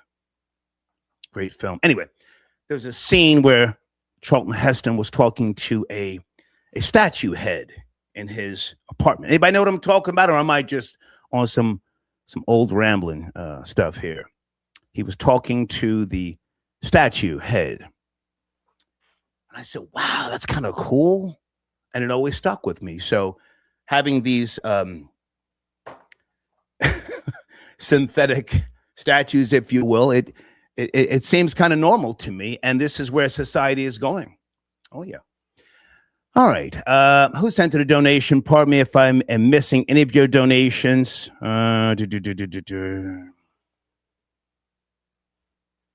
Thank you for your support. Again, this show is not a trending topic, so I need you to hit the like button. That would be appreciated. What's really good, 91? I see what my elders meant when they said women can't live with them, can't live without them. Well, you can live with them now. You can get yourself a synthetic life form, or, something that suits your personality. A replicant, that's what they call them. Howard, I got your other donation. Thank you, sir, for tapping in. Are you on the line? I think I spoke to him. Howard, thank you so much, man. Pardon me if I missed your call. Derek, did we speak? Derek says, good work. Thank you, Derek. David, I got your donation via Cash App. Thank you so much. Tariq, peace. Tariq, I got your donation. Thank you, sir. Maurice, I got your donation. Thank you via Cash App. Okay. Who is this here? Support the machine. Thank you so much. Da Walk On. D-A Walk On. Thank you. Okay. Kill Mo Lemonade. I got your email, sir. Yes, if you want to recommend a topic, shoot me an email. Okay. Let me get my email address on the screen. Have I posted the email yet, guys? I don't think so. I like to do topics at the recommendation of supporters and listeners. That's my email address right there. Okay. And one more before we go back to the phone lines here. Okay. Vivian. Hi, Vivian. Okay. Vivian says, you're a total piece of shit, but here's $50. As long as you put some Skrilla with it, it's all good. Area code 646. Good afternoon. Please leave the cursing to me. Are you there? 646. Thank you for taking my call. Yes, sir. How are you? Okay, I want to get straight to the topic. Black women are the number one threat to black men. Mm-hmm. And the way I see it is, we all have history. We can look back and look at the government and how they took the black man out of the home. Black women can see that. They don't care. The thing is, they have power. When you see these young black men come to the league and these different things, it's the mom. They love that. They don't want to share. And the thing is, when I look at the black community, from Rosewood in Florida to Black Wall Street, that was led by the black man. The thing is, when we are led by the black women, we don't have, we're lost as a community. And so the way I see it is, sometimes the black women, well, not sometimes, but they have to have friction to keep this power. In order to move the black community out of where we at right now, we need the black man. They don't want that. They are fine with the power.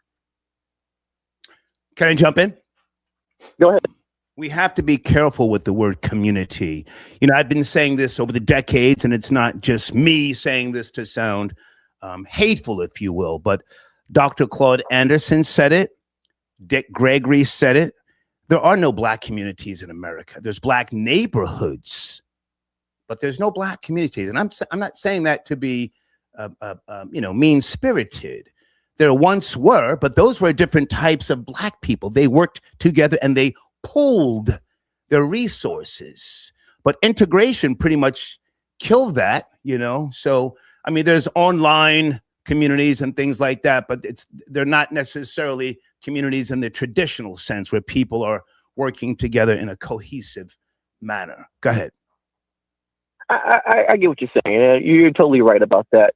The perspective I see this as is, whenever you see a black man with a white woman, oh, he hates his own kind. Oh, he hates that. Any athlete. But the thing is, they're super quiet about Serena Williams and her sister who married the white man. Not a single peep. appease. Not Venus just got herself a broke white boy. He's broke. Would not dare date a broke black man. Not dare. Right. We have to go. And that's the thing. If I'm in college right now, I'm trying to work better myself. No black man, woman. Well, I wouldn't say no, but majority do not want me until I reach that top and have a white woman on my shoulder. They are not going to look my way. Yeah. They're waiting for you to pop off. Wait for you to pop off. Yeah. The thing is, I'm going to land my plane on this. It's just the way I see black women, American black women right now. They're kind of like the Israeli government and black men and the Palestinians. They are not going to let us secede. They're going to put obstacles in our way because they want to take over. They're fine with the flamboyant guys running around and whatever. Like, they're fine with that because that fits their agenda. Right. And this is all about power. And they don't want to share it. And I'm just going to land it on that. I appreciate the call. Thank you. Thank you. Okay. Guys, sit tight in the queue, the phone queue. If you are in the queue, I ask that you hit the like button. We're only asking that you make a small donation. These types of shows, whether they be research or, content driven as opposed to trending topics, I already know there's not going to be big numbers, but it's important that you support these types of shows. Are Italian Americans lazy? Anybody? Well, when I get at those Italians, a lot of you get quiet. Even the Italians get quiet. I used to go in on Italians balls deep when I was on the radio. And if you're too young to know, then you wouldn't know. I used to dump on that trash, The Sopranos. And that was based upon some of my family members. The Sopranos, North Jersey, Dagos. Are they lazy? You betcha. You betcha. Let me look in the live chat. Anybody really want to call in and turn up, talk about Italian girls with hair on their arms? How they shave their arms before you take them on dates? Oh my God. Huh? Sometimes you got to ask them, hey, you going to shave your arms before I come pick you up, right? Oh, they're quick to say, go fuck yourself. Whoa. Hang on a second. Is that my homie? Wait a second. 718, is that you? Is that the homie? Yes, sir. How are you? Peace, King Simon. Pardon me, man. I don't look at the phone too often when I'm when I'm doing the show, man. Pardon me. Where do you want to start? I'm sorry. I was letting you know I was calling from another phone. Oh, okay. How are you, King Simon? And we just connected in Brooklyn when I was up in New York. For those who don't know. Yes, sir. We had a good time, real quick. Where do you want to start? Where do you want to start? The black woman, because I want to start from a perspective of what the most Honorable Elijah Muhammad taught us. Yes, sir. That there is no such thing as a no good woman. Every no good woman was made by a no good man. Okay. So the black woman can be a true enemy if they have been raised to be no good, especially from a male-dominated society. That's what I stick with that. I'm saying it 10 toes down with that, because you have women that are good, like the brother spoke about his mother always holding you down. So your mother is always good, especially for children that they care about. But in this society, they've kind of converted a lot of women to fight against black men and black men to fight against black women. So yes, they have become natural enemies to each other. No doubt, they've become natural enemies, but that means, and that's why the Most Honorable Elijah Muhammad taught that 75% of the work is towards the woman. Period. Yes, can I jump in, because I'm letting you cook. I got so much respect for you. Go ahead. You mentioned a male-dominated society. Okay, but now if we're talking about the Most Honorable Elijah Muhammad, we're talking about we're talking about the black household. We're not talking about what's going on the outside, right? There it is, right there. Message to the black man. Can I point out? I see it. Yes, sir. Can I point out to you in case you've forgotten? I'm sure you haven't. Page 284, a house doomed to fail. So it's all on the black woman, all that, male-dominated society, all that sounds hot, but you learn from within. Go ahead, sir. That is true, but when you have the nation society is different than people on the outside, and right. when you're saying a black woman being the black man's true enemy, you're talking about outside women that don't have no protocols on how to take care of a man or work with a man. Good point. That's what you're doing. Good and point. They're being controlled remote, like Dr. Khalid would say, they're being remotely controlled by European mindset. Right. That's what I'm saying. I'm saying on that. So once we learn that there's differences between a nigger woman and a black woman, it's two different things. Let's go. It's two different things. So the nigger is syphilis and lazy and out of order, boisterous and crazy. A black woman is going to stand 10 toes down with their natural companion and their natural complement. Let's go. Period. That's where I'm staying at, sir. Yes, sir. Yes, sir. Yes, sir. Okay. Hey, man. I have one of your banners close by with regards to numerology, and I'm getting ready to take a break here. Is everything still the same? YouTube.com/@KSP Media. That's correct. That is correct. Sir. Okay. That is okay. correct. I'm going to put your banner on the screen first. Thank you. So that people can go get that knowledge from you, because you are very knowledgeable, man. Guys, I'm talking to King Simon, a man who I've known for decades. Yes, sir. Man, I appreciate you, sir. You want to land your plane on my statement? The black woman is the black man's true enemy. You want to land your plane on that? Yes, I just want to make those nigger women out there. I suggest that you go get your therapy and your healing so we could reverse the effect of being that nigger woman and come back to being a black woman that complements their husband, like yin and yang complements each other. Learn to complement each other to be your best self so y'all can grow together and shine together. And the truth in what you just said is that the messenger to the black man, the most honorable Elijah Muhammad, he said, I have to strip you down before I can build you up, right? Exactly. That's right. Okay. Exactly. Yes, sir. Salute, man. We'll talk later. Yes, sir. We'll talk later. Yes, sir. Okay. Peace. All right. Peace, though. Peace. Star Report. I'm back in the building. Thank you for your patience. I went and got myself some Perrier. Okay. All right. Give me a second, guys. I'm coming to the phones. Having a good discussion. The black woman is the black man's true enemy. That's a statement. I'm not asking you a question. I haven't given up on you because I am a heterosexual man. So I keep my eye on you. We all like a woman with a fatty, don't we? Huh? A nice curvy badunkadunk. Do they still say that, or is that old? A badunkadunk. I'm old. I'm proud of it. Peace, Shabon. Got your donation. No, sir, I will not let you disrespect Heather. She made some valid points, and I respect, people having a difference of opinion. Heather called in earlier, guys.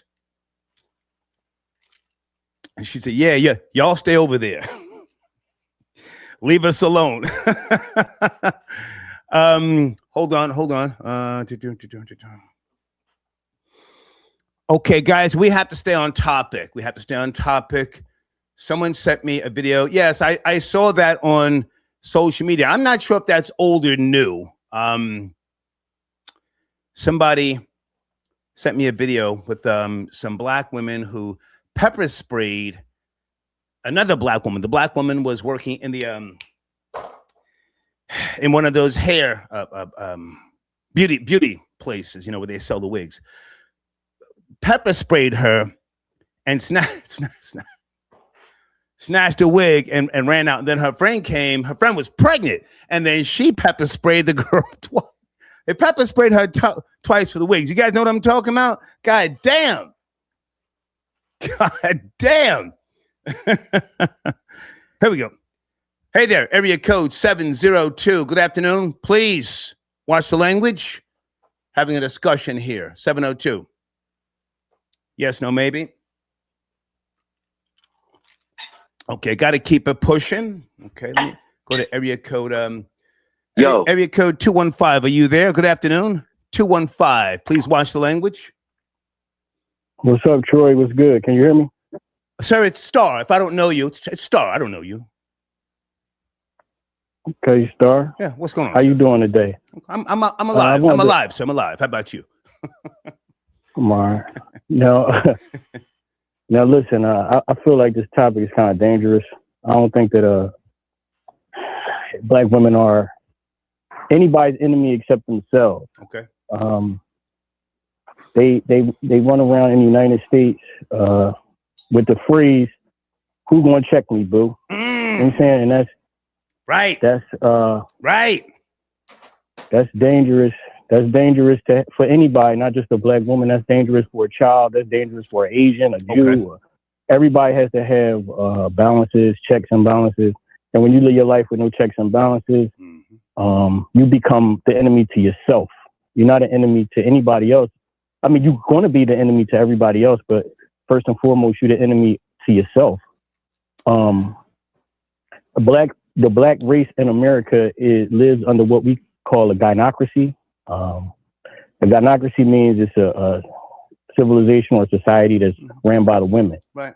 The women in the black community were once upheld, but like King Solomon just said, they're being controlled by your, white power structure. Their mentality is being controlled by white power structure. It's being used, and I only call for one point, right? The point that I wanted to make is that when blacks came to the United States via the slave ship, I'm not one of those people that believe that we Native Americans. When we came to America via the slave ship, it was a business, right? It was a business. We didn't come to America together as like your mother's family did. You see the pictures of Ellis Island with the mom, the daughter, the father all together. Other groups of people came to America as family units. Blacks in America didn't come to America as family units. We came as a business. They needed the males for labor and they needed the women to reproduce. It's a very good book if anybody cares to. But now, hang on a second, sir. I don't want to go too far back to slavery because then we could talk about black women. In order to gain their freedom, they had to have 14 babies minimum. Yes, that's what I was going to bring up in the book. We've discussed that already, sir. But listen, I got to stay on topic. I'm making a statement. If you disagree, that's fine. But my statement is the black woman is the black man's true enemy. Can I ask you to address that and land your plane? The black woman is not the black man's enemy. White supremacy is the black man's enemy. Not the black woman. The black woman is a victim of white supremacy, just like the black man is. Okay. I don't believe that the black woman is any more dangerous to us than she is to anybody else that she comes in contact with. Okay. Why did you bring up the slogan, "Who gonna check me?" or "Ain't nobody gonna check"? Why'd you bring that up? I missed that. Because you just referenced a crime that happened at a hair store. Okay. And they have that mentality that nobody's, I can run up in here pregnant. Nobody's going to judge me. Right. I can attack somebody and commit a felony or a misdemeanor and risk having my child in a jail cell, under prison circumstance or jail circumstances. Yeah. And another thing that I would like to bring up about black women, especially when you brought up the hair store topic, is that black women have they purchase items that are specifically made for them. So they don't make those items. So who knows what's in those items? Well, that's a deeper conversation because reports came out about a year or so ago I don't have the data in front of me, that some of those hair products have cancer-causing agents. I don't know the full depths of that. But listen, you're making some valid points, man. Can I ask you to wrap it up in 15 seconds? I'll give you 15 seconds. Go ahead. In 15 seconds, I can land my plane and say that it's dangerous to say that the black woman is the black man's enemy. She's not. Historically, it's reasons for that. Gotcha. And I believe that with proper education, like King Simon said, the Nation of Islam, Elijah Muhammad, he had a plan, but we're not following it. Yeah. Thanks a lot, though. Thank you, sir. Thank you. Peace. Hey, Tiffany, I got your donation for the squirrel machine. Thank you, Tiffany. Guys, if you're not up to speed, I am moving back to New York. I'm going back up there first week of February. Supposedly, my apartment will be ready then. And Squirrel Party will probably become a thing of the past. I'm going to try and videotape some extra footage.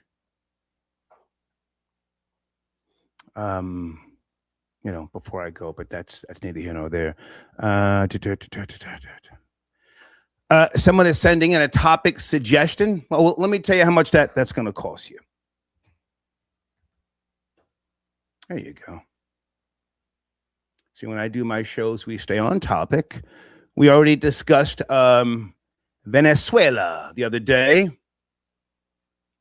and President Trump. Are there any videos that I need to play with regards to people from Venezuela saying, knock it off, trying to tell Venezuelans how to feel? Hold on.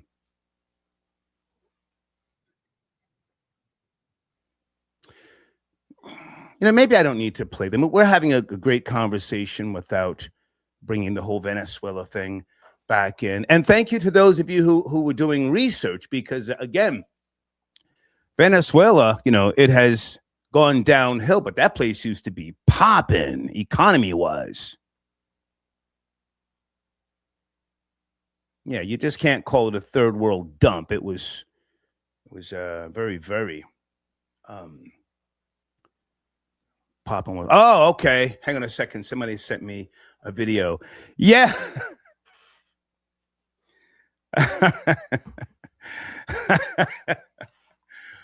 A big part of the reason, if I can just interject here for a second, a big part of the reason why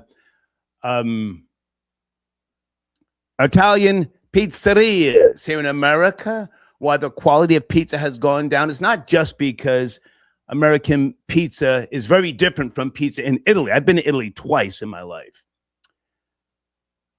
Americans prefer cheese, a lot more cheese on the goddamn pie. And when you have the older Italians or the newer Italians who come from Italy, and if they get a job at a pizzeria, they look down upon American pizza. You guys know this, yes? I'm old. I was born in 1964. As you've heard me say before, I think American pizza, for the most part, is trash. I remember buying a different type of pizza in Scotch Plains, New Jersey, at a place called Alfonso's in the 70s. It had more sauce. When I got to New York in the 80s, they putting all this goddamn mozzarella on there. I'm like, what the fuck? This is like cheese and cardboard. So there was a difference in the quality of pizza, if I can just ramble here for a second. Chicago deep dish pizza, that was something, that was very, very much appreciated in Chicago, if you know Chicago pizza. But the Italians no longer work in pizzerias. The Italian owners bring in Mexicans who will just make it the way you want it. Oh, you want a lot of goddamn cheese. So that's where there's somewhat of a headbutt. And the Italians, they don't want to work for other Italians making what's considered to be now American pizza, okay? Hold on a second, guys. Let me go to area code 917. Hey there, good afternoon. Please watch the language. 917, are you there? Yes, good afternoon, sir. How are you? I'm alive, sir. How about yourself? I'm well, thanks for asking. Where do you want to start? So, you say the black woman is the black man's true enemy, right? That's a fact. I'll take that argument and I'll expound on it. So the basis for social and economic empowerment would be the nuclear family. Would you agree? Which family? Which type of family? Which culture you're referring to? Fair enough. I would try to say in general, meaning as the basis. You can have extended family as well as a more intense version of that where things ain't even better, but this is the basis for things to go well and the culture to be established and transmitted in a way where the children can do the best and the whole family can do well as a whole. That's what I would say. So I want to make a quick reference to the Moynihan report. Well, hang on a second. I want to give you the time, and you know you've been on hold for a while. With regards to family structure and a combined ideology for family or cultural growth, are you speaking about Black family? Because the topic is about, I'm saying Black women are the Black man's true enemy. Are you going into a different culture? I'm not clear. No, I'm going into Black culture, even though you can argue there's no such thing unless you're talking about FBA culture because Black people aren't a monolith. There's many different cultures, thousands even. But I just want to talk about here in America, the Black man in America. Well, right? Because culture, okay. Sadly, in my opinion, Black culture now has been dwarfed by the glorification of Black ignorance. The glorification. I agree. Subhuman, if you will. And when we have people running around doing all sorts of crimes openly, running from police, and then it trickles down to the young people coming up, it's just a cycle of insanity. But for the most part, the culture of ignorance and the culture of finessing now has taken over, if you will. I just want to say all that, but take your time. I'm not rushing you. Go ahead. I agree. So that's fair. At one point, Black people were the most married in America at about 80%. That's a fact. Right? That's a fact. Now Black people are the least married. If you want to, how can I say this? If you want to cross-reference the most married group in this country and see how they're doing socioeconomically, it'd be the Indians, and they're married at over 90%. If you look at the Blacks now, the only group they're doing less, that they're doing not as good as financially, even though the Hispanics have their own communities, are the Hispanics, right? But they also do have their own communities and things of that nature. So I would argue that there's a relation to the marriage rate and how people do socioeconomically based on just the social cohesion. Are you yourself Black or Hispanic or Caucasian? Who am I speaking to? I'm Black. I'm Black, man. I'm Jamaican though, okay. But Black man, no. But culture is Jamaican. Hispanic women, especially in Puerto Rico, are not looking to procreate with Puerto Rican men. Their numbers are down. The population is declining on Puerto Rico. I mean, we can talk about them, and I have, and people don't necessarily want to chime in. But it's not just the Black woman being an enemy to the Black man. I don't think Puerto Rican women necessarily respect Puerto Rican men. And now there's data to show that they're not even getting married, and they're having issues. Just to put all that on the table as well. But go ahead. I'm not rushing you, man. I appreciate everything you're saying. Go ahead. Okay, fair enough. So, are you familiar with the Moynihan report? I'd like to expound on that a little bit if I could. Is there some data in particular? Moynihan? Who are you talking about? Yes. The Moynihan report was in 1965. The case for Negro. The Negro family, the case for national action. It was a government report by Daniel Patrick Moynihan arguing that to break down the Black family structure, especially the rise of single parent households. I've seen that, but I mean, I've seen data more recent with regards to, the evolution and the decline. But go ahead, you were saying? Go ahead.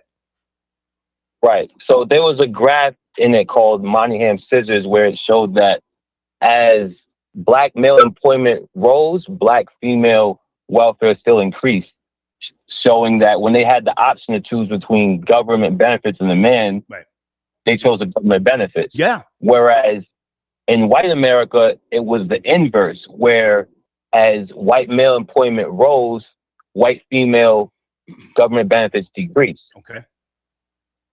Right. Showing that it was actually a completely inverse operation. That's where the scissors comes from.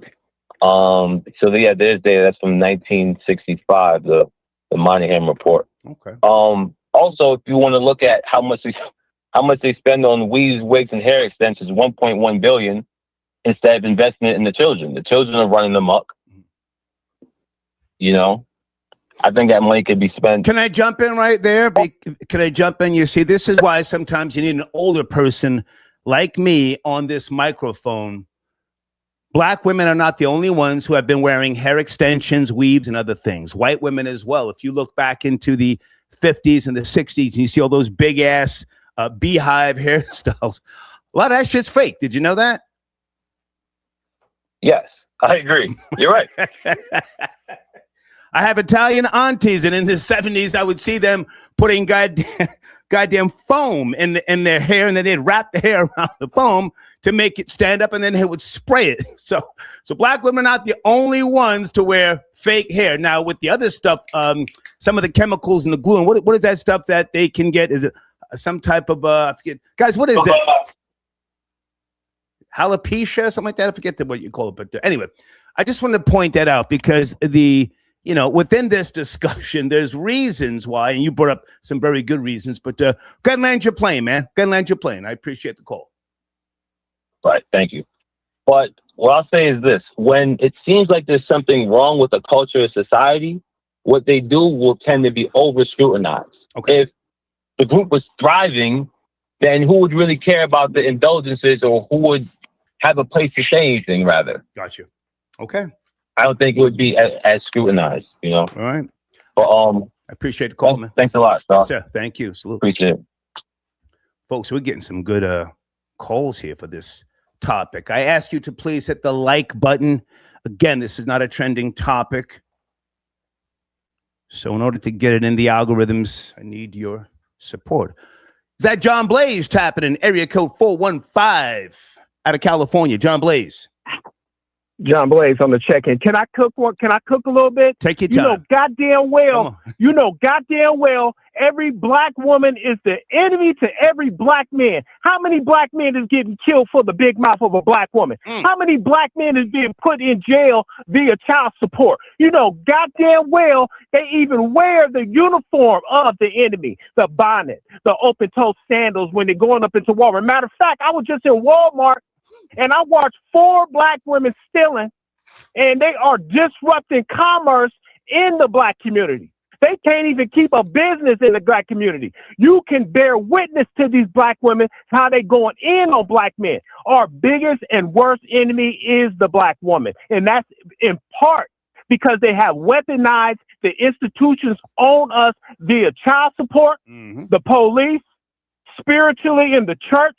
You see what I'm saying? We can't do nothing. Now, they want to complain why the black athlete will get a white woman. Well, they're going to get a white woman because they know the ability of a black woman in terms of putting you on child support, because it's all structured for them to gain monetarily. They're not in to build a family. They're not in to nurture black children. In fact, if they was going to go ahead and not be the enemy, they will raise these goddamn kids. They will go ahead and continue the black family. The black woman has been on this earth causing black men problems, big problems. Yeah. They are constantly putting us in child support. And she's a hater. John Blaze, don't forget that the black woman is a hater, because when the black man achieves things, she tries to bring him down a few pegs to make him think you ain't really that smart. I know the real you. Go ahead. That is correct. That's correct. That's why we have the population of these black men with these sociology degrees trying to tell you on what you need to do in your life, but they can't keep a man. They think there's some value in their degrees. They think there's some value in them in the workplace. No, your value is at home being instructed to raise these goddamn kids. Your value is to go ahead and retain a black family. Your value is not for you to be up here in our workplace causing problems. You always got your lips poked out. In fact, you're always stealing. Every time I turn around, the black woman's always in the nigga pockets Every time I turn around, a black woman's always stealing in some store. If you go online, you can constantly see them stealing the hair for their own goddamn head. You know, our biggest problem is that uniform you're wearing. Our biggest problem is the bonnet. Our biggest problem is the eyelashes. You see what I'm saying? We don't want no problems with the black woman. What we want you to do is fall in line. What we want you to do is listen. Stop walking around with your lips poked out. Stop calling in and always being combative. Stop weaponizing the police against the black man. That you have been doing that for almost 20 years. We do not see any black man in a happy household when it involves a black woman. We see a happy man in a household when it involves a white woman. When he got a white woman, he's always cheesing. When he got a black woman, he got his hand on his forehead crying. I don't want to hear nothing about you, black woman, how you going to benefit a black man. Because the only way you're going to benefit a black man is keeping your goddamn mouth shut. You see what I'm saying? Come on. Because it makes me upset. It makes me highly upset when I see black women trying to go ahead and downplay the idea that they are superior to the man that looks like them. What they do is they go ahead and say, I don't need you, I need Jesus. But you don't need Jesus, you need a black man in your life. Talk about it. The black man's going to provide you instruction. The pastor ain't. When you talk to a black woman, she always refers to her goddamn pastor. When the black man's in your house, you should be referring to him. You continue to walk around here with your lips poked out. You continue to go ahead and tell you what you don't need from a black man, but then at the same time, you're at child support, you're in his pockets, you're stealing. That's the biggest problem with black women. Not only they will steal from the black man spiritually, they will steal from him monetarily, as well as I'm constantly seeing you black heifers, you black niggers in shopping stores. In fact, we can't even keep a store in East Oakland because the main people that's stealing is the black woman. Constantly going into Walmart, constantly going into Target, in Walgreens. All the stores are shut because y'all keep stealing. You keep going in there, and then you want to go ahead and put that on the comment because you know what they call it? They call it boosting. The main boosters is a black woman. Now, I ain't going to go in too hard. I had enough. My heart racing right now. I had to go in, Yes, sir. I had to call in on this one. Yes, sir. I had to because I'm tired of it. This is a research show on you black heifers. Thank you, John. Thank you, John Blaze. I'm out. Yes, I'm sir. out. So, okay. Whew. John Blaze cooking as usual. Whew. Guys, sit tight on the phone. Sit tight on the phone. I don't know why I wrote this down.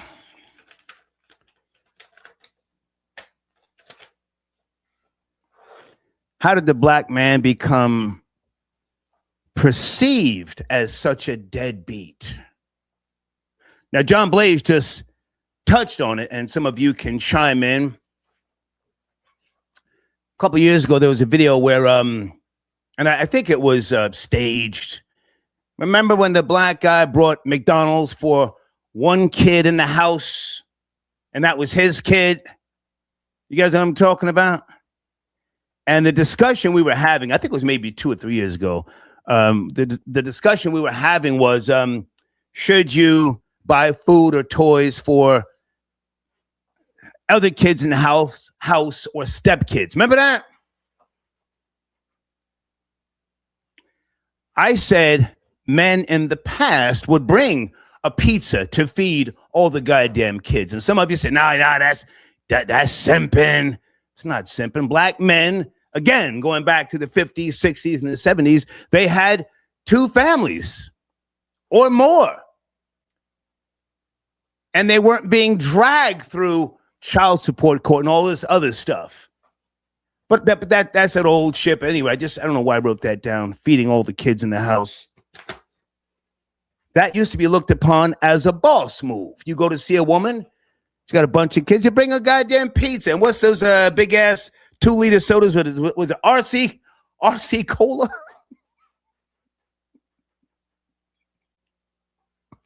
I've been there. I don't mean to talk crazy. I've been there back in the early 80s. Bring a big goddamn pizza for the kids and an RC Cola, the kids in the living room, and then you go smash the mother. There was harmony. Shit. Hold on a second. I shouldn't have told you that. Area code 201. Good afternoon. Please watch the language. The topic: the black woman is the black man's true enemy. Are you there? 201. Yes, sir. Happy New Year, Star. Happy New Year. Happy New Year, sir. How are you? Good, good. I just wanted to, provide some insight on what the last gentleman spoke about as far as, black women putting black men on child support and everything like that. And he brought up some good points, so I'm not calling in to bash him at all. Okay. But I just want to highlight that 67% of white custodial parents had a child support order. And most recent census analysis shows, at least since 2017, also shows that black custodial parents are less likely to have a child support order than white custodial parents. I want to also add that... Can I jump in, sir? Real quick. I don't mean to throw you off so fast, but what is the white source of the data that you're giving us? Because, when it comes to... Oh yeah. When it comes to... Stop laughing. When it comes to black households, a lot of that is skewed data. It's a lot of that is skewed data. Now, I want to hear from you. I don't like people commenting on another caller. John Blaze was calling in and cooking. He does what he does.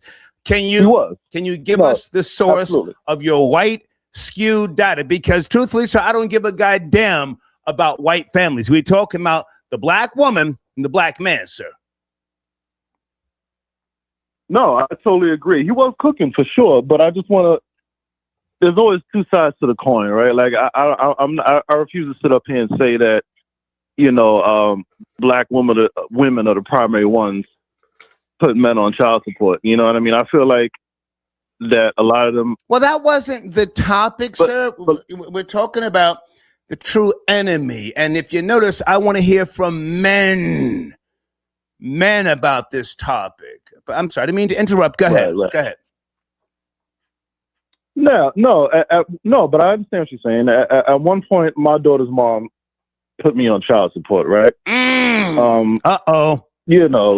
I have some experience in this. You know what I mean? So I agree with everything. I agree with everything the last caller was saying. No, you don't. No, sir. But sir, no, I sir. do. But all I'm saying is, at the same time, objectively speaking, there's a lot of black men out there that are not taking care of their children that should be put on child support. That's all I'm saying. You know what I mean? There's always two sides to the coin. And I just want everybody to kind of have an understanding on that. Now, my daughter's mom, she tried to pull a little okie doke. She did it for a second. Cool. You know what I mean? She only had me on there for like maybe a year, whatever. And then I got off of there. But I'm just saying, like, so I understand what he's saying. There's a lot of women out there that are putting men on. Sir, you keep going back to John Blaze. Can I ask you, hang on a second. I want to hear from individuals. Sure. And again, this show is not an echo chamber. You don't have to agree with me. I'm saying that. I'm making that statement. How old is your beautiful daughter, and is she your only daughter? Yeah, no, that's my only child. She's 19 now. Okay. Did she need braces? Did you get her braces? Respectfully? No, she didn't need any braces. Okay. Not at all. Okay. Why were you put on child support? Because, sometimes we just can't dump on the black mother. Sometimes that child needs things. And you got a lot of girls who they will love their biological fathers, even if you're not in the home, and they will lie. And they say, I was daddy's little girl. Meanwhile, their teeth look like a fucking picket fence. So when we talk about putting the braces on those teeth, that's a very good thing to take notice of. Did the daughter get braces? And if she needed braces and you as a father didn't provide braces, you might be slacking. But go ahead. Take your time, land your plane. I'm rambling. Go ahead. No, my daughter, she was well taken care of from the day she was born by both of us, right? Me and her mom got a divorce, you know what I mean, and separated, a little while prior to her being 19. But all I'm saying is, like, I just want everybody just to see things from the other side as well, to where there's a lot of struggling moms out there, and you got a lot of dads that's not pulling their weight You know, and I think, but at the same time, yeah, you do have moms out there that are collecting child support just to go to the club and pop bottles and shake their, you know what and all that. You know, you have that side as well. So it's just, So the statement, sir, you disagree or agree with it? The black woman is the black man's true enemy. It's a statement. No, I disagree. I think the black man is the black man's enemy. Oh, Jesus. So you said all of that to eventually move the goalpost. and that's all. Hang on. You said all of that to move the goalpost and to not hold black women accountable for anything. I'm not going to hold black women accountable, no, because I feel like as men, we should know how to handle our business. We should know the ones to have children with. We should know the ones to not have children with. We should be smart enough to spot these things from the rip. Okay. That's all I'm saying. So nobody can be your downfall but you. I appreciate the call, sir. Thank you so much. Absolutely, Star. Take care, man. I appreciate that man calling in. He's a father, you know. Took care of his responsibility. He's a better man than me. You know my history, huh? Bitch, I'm not going to be around for you and that kid. I'm not going to be there. I got moves to make. I got some traveling I need to do. Uh-oh, wait a minute. Uh-oh, SpaghettiOs, as we used to say back in the days. Are you going to be on topic? Are you going to be trying to move the goalpost and then you're trying to, evade the question? The question is a question. We ain't changing the statement is a statement. I ain't changing the goddamn statement, Janet. What's cracking? Star. Come on. Star. Come on. The black man is the bane of the black woman because the black man forgot the code. I grew up in a family where my father and my uncles, they had 2 and 3 families, never had to go to child support, and all the kids was taken care of. Nowadays, these simp but men sit there, want to get the little thing wet, have babies, and then go see another little shorty on the side, which is cool. You do what you want, as long as you respect the household. But then you up at the school at the open house with your little new shorty, worried about her daughter who isn't biologically yours, and while your biological daughter that you ain't want to pay for is in the same goddamn class, so she got to come up here and see her father taking care of somebody else's child because the men have the game mixed up. The men have the game mixed up. They're putting their love for their children on the love to equate to the love as a reflection of the love that they have for the mother and not the responsibility that they have for the child. And that's where the game got messed up. That's why the black community was easily hoodwinked out of the primary household. So when men start taking accountability for that or start holding each other accountable for the way that they're raising their children, whether their children are in the household or not. Janet, can I jump in? Listen, I appreciate you. Janet, can I jump in? I appreciate you. But now you are from a middle-class family in New Jersey. You went to some private schools along with public schools, right? Didn't we speak about this before? No, I never went to any private school. Okay, I went to the best public school. Okay. Because at that time, Newark was number 3 on the list. Okay. You served in the military. I respect that about you. You know this already. But you didn't grow up in the quote-unquote projects. And it just, sometimes when you call here talking about the black family and this and that, it sounds hot. But that's not how you grew up. Some of the best people I know come from the projects.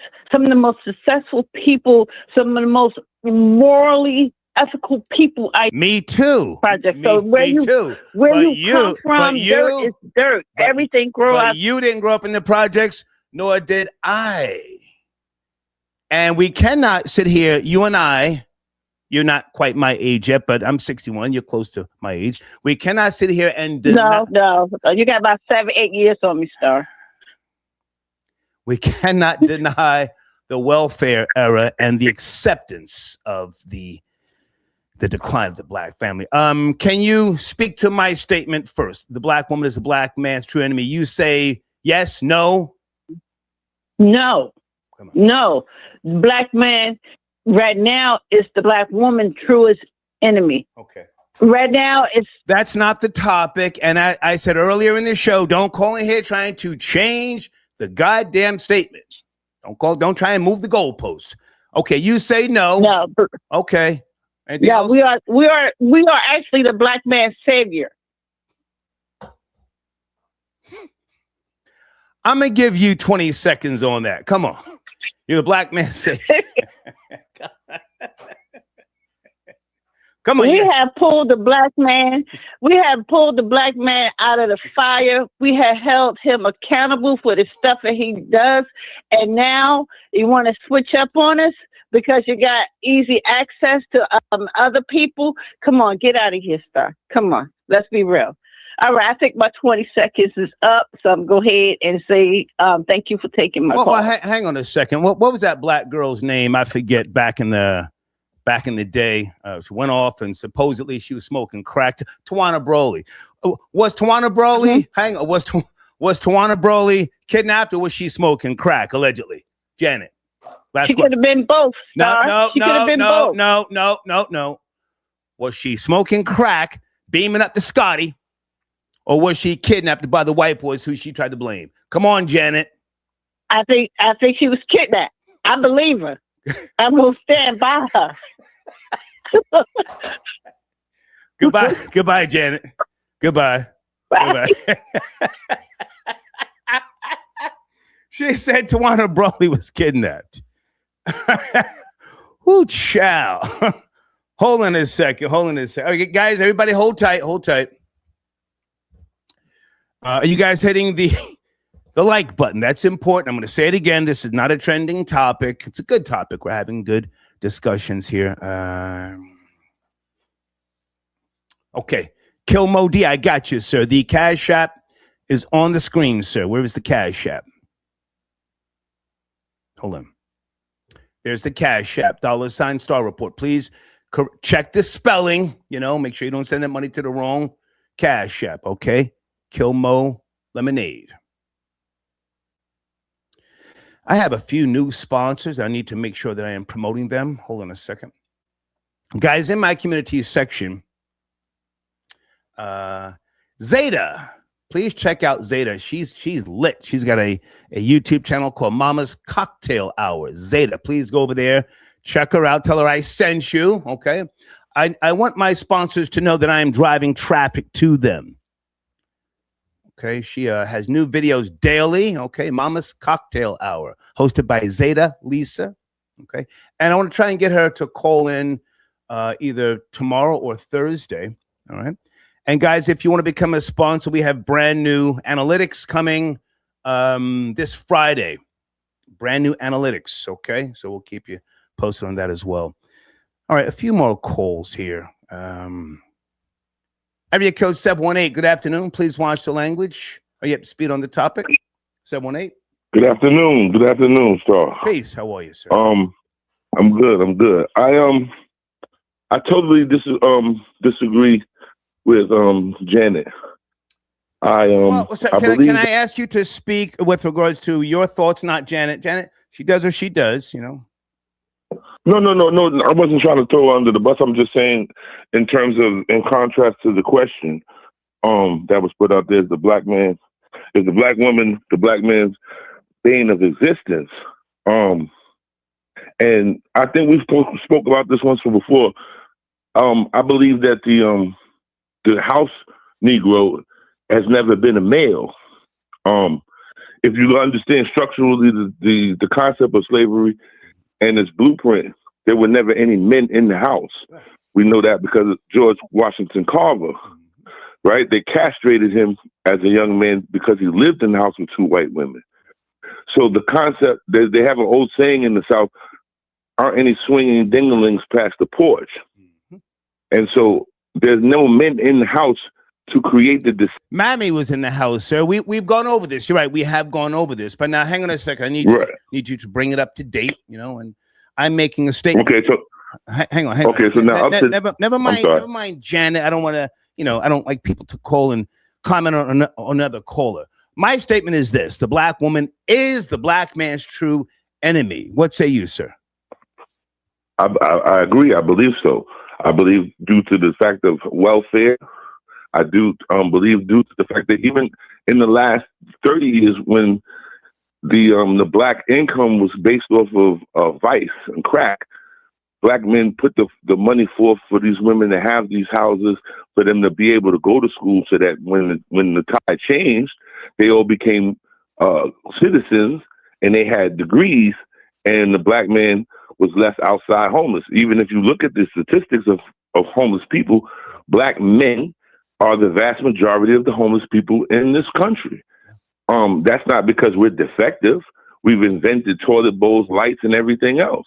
So what would be the obstacle that keeps black men down is his woman, because every other ethnicity has the support of his woman, and we see the success in that. Preach. We can't say that, the black woman has raised the young men that dress up like women now. They raise the people who shoot up the schools, who do all of these heinous things. Black men don't raise them. They don't teach them how to do that, right? And so when we look at like a lot of these black women complain about, I don't have a black man, and black men ain't this and that, but they don't have even an example because they've never had a black man in their house, right? So you can't compare something that you never experienced, and so the reality is that the bed warmer has always been the Pilgrims' go-to, and that's how they've been able to keep us. Slow down, sir. Say that again. You just dropped some bars. Say that again. The who? The what? The bed warmer. The bed warmer has always been the Pilgrims' go-to.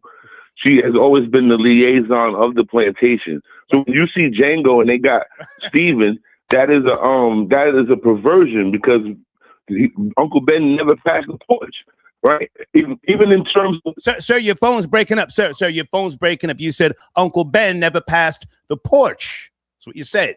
No, he never passed the porch. Right. If you look at the history of the hobo, which they turned into a clown, was originally old black men who could no longer feed them because they couldn't produce as much as the other slaves, and so they sent them walking.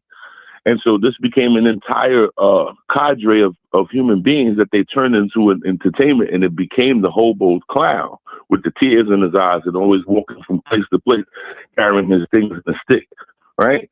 So when black women say all of these different things, again, they are not accountable for their privilege. See, because when people have privilege, they don't want to necessarily acknowledge it, right? It's like me. It's like a club. If the club has a line around the corner, and you got to stand on the line, and I can go right in, I'm not standing on the line out here with you. I'm going to enjoy my privilege. And so black women have enjoyed the privilege thus far, because we can look at our society in comparison to any other ethnic group, and we see that we are on the internet fighting with the women. We're in the street fighting with women, and none of the other ethnicities have this dynamic. Sir, let me jump in because your phone's a little choppy. I want you to land your plane. I appreciate your knowledge. Is Mammy the original snitch, going back to the days of slavery? Certainly. Yeah. Certainly. Yeah. Because, excuse me, I'm just... What you doing over here? That's Mammy. Right. Well, when you talk... Ooh, I'm telling. Big Gregory said something before he died. He said he wanted to... Big Gregory said he wanted to do an experiment or a research on what are the effects of black women feeding white men with their breasts and then denying their own children. Yeah. Hey, man, I appreciate the call. Thank you for chiming in. Salute. Now, always to the boss, to the boss hog and to the people. Thank you. Salute. Okay. Mammy's the original snitch. Long before Karen, you had Mammy talking about, you don't belong over here. You're in the wrong place. I'm telling. gonna get you up out of here. David, I got your Cash App donation. Thank you so much. Hey, Lydia. Lydia, yes, my PayPal information is on the screen. Thank you so much, Lydia. Okay. Peace, Shazam, I got your donation. Hey, Tracy, I got your email. John Blaze, good to see you again, sir. Guys, I want us to finish up on this particular topic. There's other things we can talk about. I want to give that whole Venezuelan thing a break. Trump out here doing what needed to be done. We can address that another time. Alejandro, good to see you, sir. Derek, okay. Let me just say, copy. Derek sent me paragraphs. Can I take one more call? One more call. Area code 240. You're my last caller. Please watch the language. Are you there? 240. I'm here. Hey, good evening. What's up, Star? Good afternoon. How are you? Good afternoon. I'm good, man. Hey, yeah, man. Miami been snitching. Miami been the biggest enemy of the black man, bro. Yeah. I mean, well, it's like this. I didn't mean to call you, bro. That's okay. As long as you're giving Miami what she want, she good. Yeah. As soon as Miami don't get what she want, she snitching. And listen, people don't want to own up to it, but and I'm going to be sensitive here. Every woman wasn't great back in the days. You had a lot of compliant mammies talking real sassy and spicy to the white boys. Right or wrong? That's right. Yeah. Go ahead, land your plane. Go ahead. Oh no, that was it pretty much, man. I was just saying, yeah, man, Miami's always been the biggest enemy. I mean, as long as you satisfying her needs, she good. Yeah. Say no to her. Tell her no. And watch what happens. She'll two-piece you if you say no. Thanks for the call, man. Salute. Thank you. Salute. Okay. Yeah, Mammy. Talking hella crazy to the white boys back in the day. Where you going? You better come on back in here and get some of this brown sugar. You've been working too hard. That's Mammy. She's still the same how she talks. You know what I mean? The times have changed. She's still the same. The original snitch. Can we do one more caller? Area code 347. Good afternoon. Please watch the language. Are you there? 347. Yes, hi. Hello? Hey, who's this? Hi, this is Nicole. I called the show before. Hey, Nicole. Where do you want to start? Well, I just want to give kind of like a younger perspective. I don't have a lot of knowledge on this topic, but I just want to say that I feel like Black men, unfortunately, are becoming a disgrace. And I feel like, back in the day, I feel like Black men were just so much more respectable. And the other day you had mentioned something about, a lot of the younger generation, they want to be streamers and they want to, do content. They don't really want to have things that require skill and structure. And you hit the nail on the head when you said, when becoming rich before required, charm and all these things. I just think that the Black man nowadays doesn't have that. And, unfortunately, our influences are rappers and, people that just don't really have any real knowledge to pass down. So I just think it's unfortunate. Can I ask, how old are you? Your voice sounds familiar, but I can't place the call. How old are you?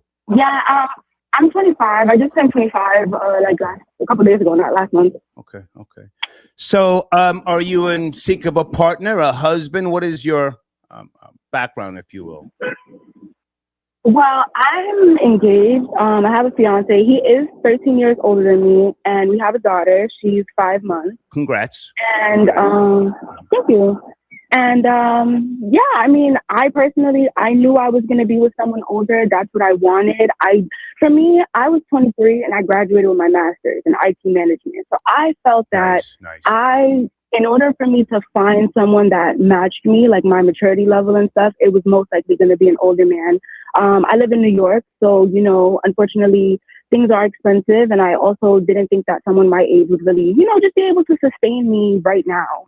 So, I don't think that necessarily the Black woman is the Black man's enemy. I just think that we are tired. I think we're frustrated. And I think that, it's like, what is there to offer? What is there to offer? Can I jump in?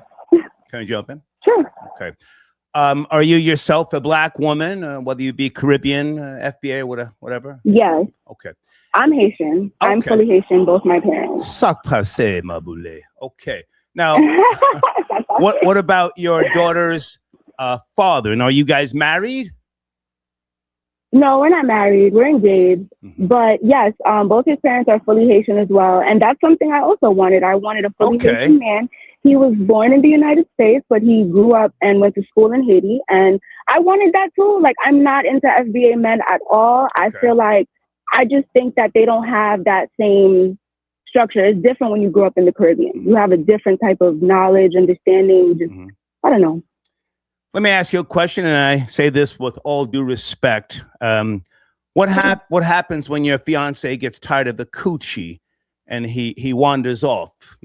At some point he will get tired of the same coochie. I say that with all due respect. Are you prepared for that? I don't know. I don't know if I am. I don't know what I would do in that instance. I thought about that because a man is a man. My dad, that's one thing. I have my dad in my life, and my dad don't do that whole a man go be a man thing. No. What happens when your fiance gets tired of the coochie? This happens to everybody, all ethnicities, nationalities. It's not about a man go be a man, because truthfully, men were allowed to have multiple wives once upon a time, and the divorce rates were not what they are now. But what happens when he gets tired of that coochie? What will you do? Will you understand it? Will you work with him, or will you try to destroy him and everything you guys have accomplished together? That's the question. That's a great question. I think that's a lot to think about. I actually don't know if I have a good answer. I definitely don't think I would destroy him, though, because I think him being my child's father, I would never want to destroy him in that sense. I don't ever want that to be a thing. My mom and dad ended up separating, and she never, I would always want her to see him as a good person. Maybe I would work through it. I think it just depends, I think it genuinely just depends on the situation. I think if it's not done disrespectfully, if he were to come to me and we have a conversation, I think it could possibly be worked through. I think it just all depends on the approach, if it's not done in a disrespectful manner. What's the age gap between you two again? How many years? 13. He's 38. Okay, that's it's a nice gap, but when he wanders off, I wish you the best, and you think of that beautiful. Well, I'll come to you for advice. No, I don't know. I'm the wrong person to give advice, but you have that beautiful little life force, and more than likely at that point, you will have an understanding that it's about the child. So you're going to have to either accept it, move on, or regulate. But I thank you for calling in. Of course, thank you. Thank you so much. Bye now. Okay. Okay. Bye.